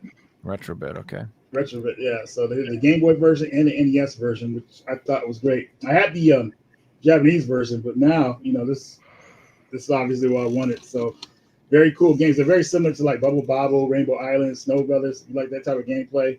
Very similar to those. So cool games. And, yep. I was gonna say, did you see the Taito Milestones Collection 3 they announced? Yeah, I already pre-ordered it. Finally has Bubble Bobble. Finally has Rainbow Islands. Finally has like Rastan and Rastan Saga. It's like the best collection they've done so far by a mile. Yeah, I hate how they kind of like released the weaker stuff first, and they got gradually get better to the better stuff. But at least they're doing it, so it's all good. But that's all I got for pickups. Woo! Good stuff, man. Yeah, I think I went pretty fast. Yeah, you can just tell us what you got, Doug, if you didn't bring a bunch of shit down. That's all good. Yeah, no, I mean, recent stuff was, Dragon Age, the Veilguard. I got Silent Hill 2 remake. But the Baldur's Gate 3 CE finally, because I missed it when it came out. So that thing, I love the game. I got the deluxe edition, so I had to get the CE too. And outside of that, I guess Sparking Zero was pretty new, but I didn't. Yeah. Oh, the PS5 Pro. I mean, that's the biggest thing. That came today. So that's kind of a big deal. Yeah. So that's it. Right on. Didn't you? Did you say in your post you forgot to get the disc drive though, and it's like you can't find one or some shit? You gotta hunt one tomorrow. Yeah. So when it came, I was like, oh fuck. Well, first I was confused because it was like, because I did manage to buy the PS1 branded PS5 controller, as well as the fancy expensive version of it, as well as the weird mobile version like that. I forgot what it's called. Portal. Yeah, because like I had the other weird thing that they came out with that you could like hook your phone up to it and it was branded, but I was like, I want the real Portal because everyone says the Portal's decent. What's probably going to happen is it stays in the box and then I'll just play on my TV because why would I not play on my big TV? But yeah, so when the disc drive was in the box, I went shit because I remembered in my head I was like, oh, I'm mad I didn't get it. I'm gonna buy it anyway, and then I was like, oh, I'll cancel it later, and then obviously I never did. It's here, so I transferred all my data and stuff. But then I was like, crap, I don't have a disc drive, so I went to GameStop's website and they said they had them. They were like, we got 3 to 5 delivers today. I bought it. They canceled my order. No, they were like, we don't have it. And then all of a sudden later it showed they had it again. I bought it. They canceled my order, so they didn't have it. Jeez, So then I dude. was like, well, I guess I know what I'm doing tomorrow. So I'm gonna have to go hunt one down. Thankfully, the last game I started playing, I actually bought it twice. I bought it digitally and physically, which is Dragon Age. So, because I wanted to have it preloaded, but I also wanted to own it because I was like, I want to play it on day one. And then I found out day one was actually like noon instead of 12 at midnight, which I was like, this kind of sucks. Because I stayed up and like, there's no reason. So thankfully I can enjoy the Pro without the discs for a day. But yeah, I gotta get that thing. Like I can't. It just like makes me angry looking at it because I'm like, where's your drive? So It does make me angry. Like it's Something's just missing. annoying. It shouldn't be like that for new consoles. It's just absurd. It'd be like buying a car and it doesn't come with the tires, Well, yeah, they're not that You can extreme, start- now, but some of these new cars are making you pay for features now. Like you have to pay subscriptions. Yeah. That's stupid too. But I did figure out where the drive goes because I was trying to figure out how to put in my my M2 memory because they don't ever give you enough space anymore for how big the games are. So I had to take the whole PS5 Pro apart trying to figure out where everything goes. Yeah, man. So 700 for the system, and the 85 for the drive, another 100 to 250 for the memory, $30 for the stand. If you want to play with your buddy, you need another $75 controller. Oh crap! I didn't get the And the stand. membership. And then you need to get a game for $60 to $100. And then $1,500 later, you can play some games. Let's go. You can see why it's so appealing to just buy a PC these days. Like, Yeah, I gotta buy that damn stand. I forgot about it. That was another weird thing when I was putting it out. I was like, oh crap! I forgot they screwed you on this too. The fancy 30th anniversary one they gave you a stand. I think that's what my thinking was. And then when I did get the Pro, I was like, oh, I'm not going to keep it. And if I do, I'll figure it out later. And now it's later and I didn't figure it out. So I've heard that you can just stand it up if you have the disk drive when you do not necessarily need the stand. That's good. But I've also heard that the little feet that come with the Pro, that if you say you wanted to put it sideways, if you get the disk drive, they're not long enough. And it won't, you literally cannot keep it sideways. It wobbles. So you have to stand it up. Oh, so I guess it won't matter.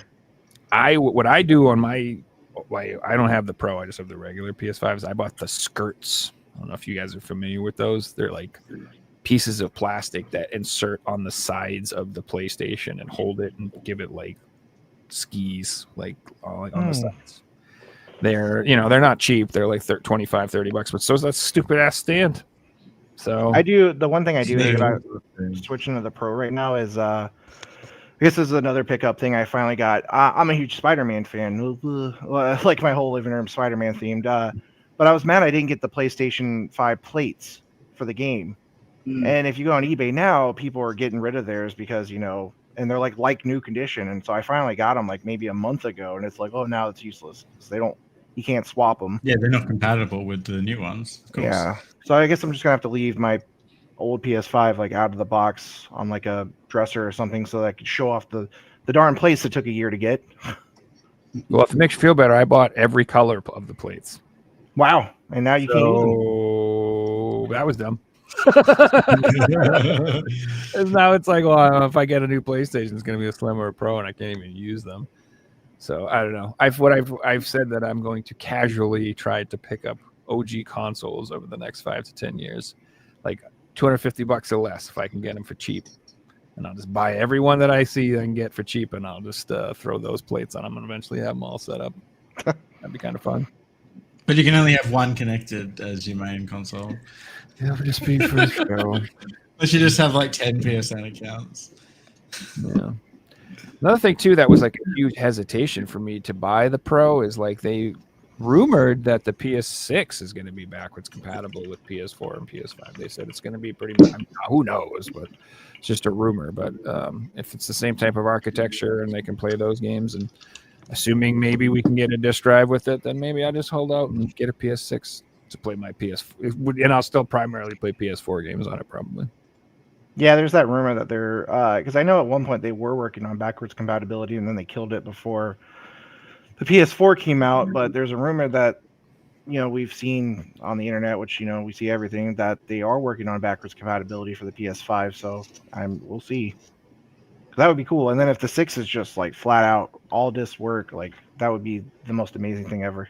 Yeah, it really would. I mean, overcoming the hurdle of PS3 backwards compatible would make it so expensive. But I could see them doing like place PS1 games. Yeah, I mean your PS3's good, but if they could throw in at least exactly. PS2, that would be good.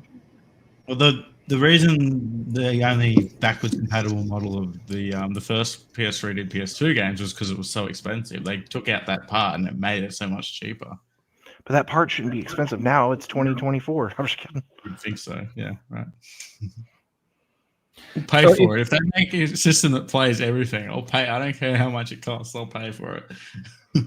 So I don't think they will do that, just because it would be very expensive, and let's be honest, the market for that isn't as big as we think it is.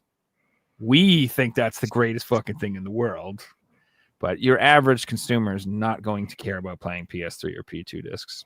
You're just your average consumer. They're not. But so I think they should, whatever with the new console. But I just think, why don't they do like an anniversary edition PS2?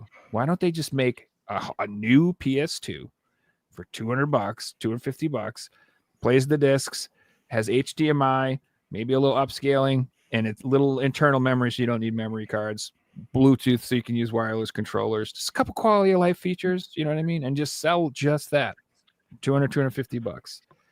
And I guess for a year, just for the anniversary. You don't have to make it forever. Just make a new one. It would sell like fucking crazy, I think. It's almost like they went down that road but did the mini instead, which is just this like little side thing. Yeah. Doesn't have to play discs or anything, Yeah, I guess the argument there though is, whenever they make a console, it loses money to sell the games. So like, well, they'd have to figure out a way to make it cheap enough to sell it just as a console. Yeah. Like you said. But I mean, if it's a collector's item, they can overprice the damn thing. Correct. They could charge $350. My analog charges fucking $500 for little Game Boys and shit. So, it's already done. Yeah. So that's like you said, they could totally overcharge for it as a collector's item and make it an anniversary. Like, look at how badly everybody wanted the anniversary PS5 Pros. So just think if they made a PS2 and make anniversary edition like that, it would be sold out like instantaneously. That's just my theory. But again, they don't like selling stuff for old gamers like this. They don't want us to have this. If they find a way to make some money, if they can make some big money, they will, but I don't think they think it's very lucrative, Yeah. Well, gentlemen, it's been 2 hours and 50 minutes. It's about that time. Yeah, I just secretly asked Reggie how long did they go, and he's like 2 hours, and I'm like, whoa, way over that. Yeah. The bathroom's calling. Man, it was great having you on, Doug. Yeah, thanks for coming on, Doug. It was awesome. No, it was great. You guys were fun. Hell yeah, man. It was definitely cool talking to you. Super excited to hear about all the new projects and stuff too. Check out Rocket Games, guys. We'll leave links in the description. Yeah, there's in the comment thing. There's a link to the page. You guys can pre-order Croc right now. He said it's open until December. It's available for PS5 and the Switch. Regular edition, collector's edition, and most importantly, there's a little cute plushie. Oh yeah, the Gobbo. You got to get the plushie. I'm not even joking. I'm getting that thing. I love that. Yeah, and you know what I like about your plushie? It's $20. Yeah. Some places I'm like, oh, little cute plushie. They're like $40. I'm like, get the fuck out of here. I'm not giving you $40 on a plushie. But $20. That's actually an argument I make internally, and I did it the last place too. Is you got to find that impulse buy. It's like, what would if I wanted a plushie? What would I say? Oh, that's cheap enough to just not even think about it. And I was like, 20 seems fair. Like, I know we could charge more, that's what people do, but I don't want to gate it. Like, people should be able to just get a plushie. Yep, and it's like you said, it's the perfect add-on impulse buy at that price. because I'm like, oh, that's not like, really like it's if it was almost as much as the game, I'd be like, no. Yeah. But it's $20. So, yeah. Anyway, And you start thinking, oh, I could buy another game with that money, but $20 is just, it's just part of the game. It's nothing. but yeah, this was awesome. I hope everybody enjoyed watching it. If this is the first time you're catching the show, please like, share, and subscribe to all of our channels. And yeah, we do this every Thursday or Wednesday, sometimes at 10, sometimes at 9, sometimes at whatever. Well, we do it once a week. On Sundays. Yeah, just follow me on Twitter, and I'll at least announce it at least 12 hours before the show. All right. Thanks, guys. Thanks, everybody. Hey, Hope everybody has a great everyone. night. Peace. Night, everybody. Oh, hold on. I got to get the thing.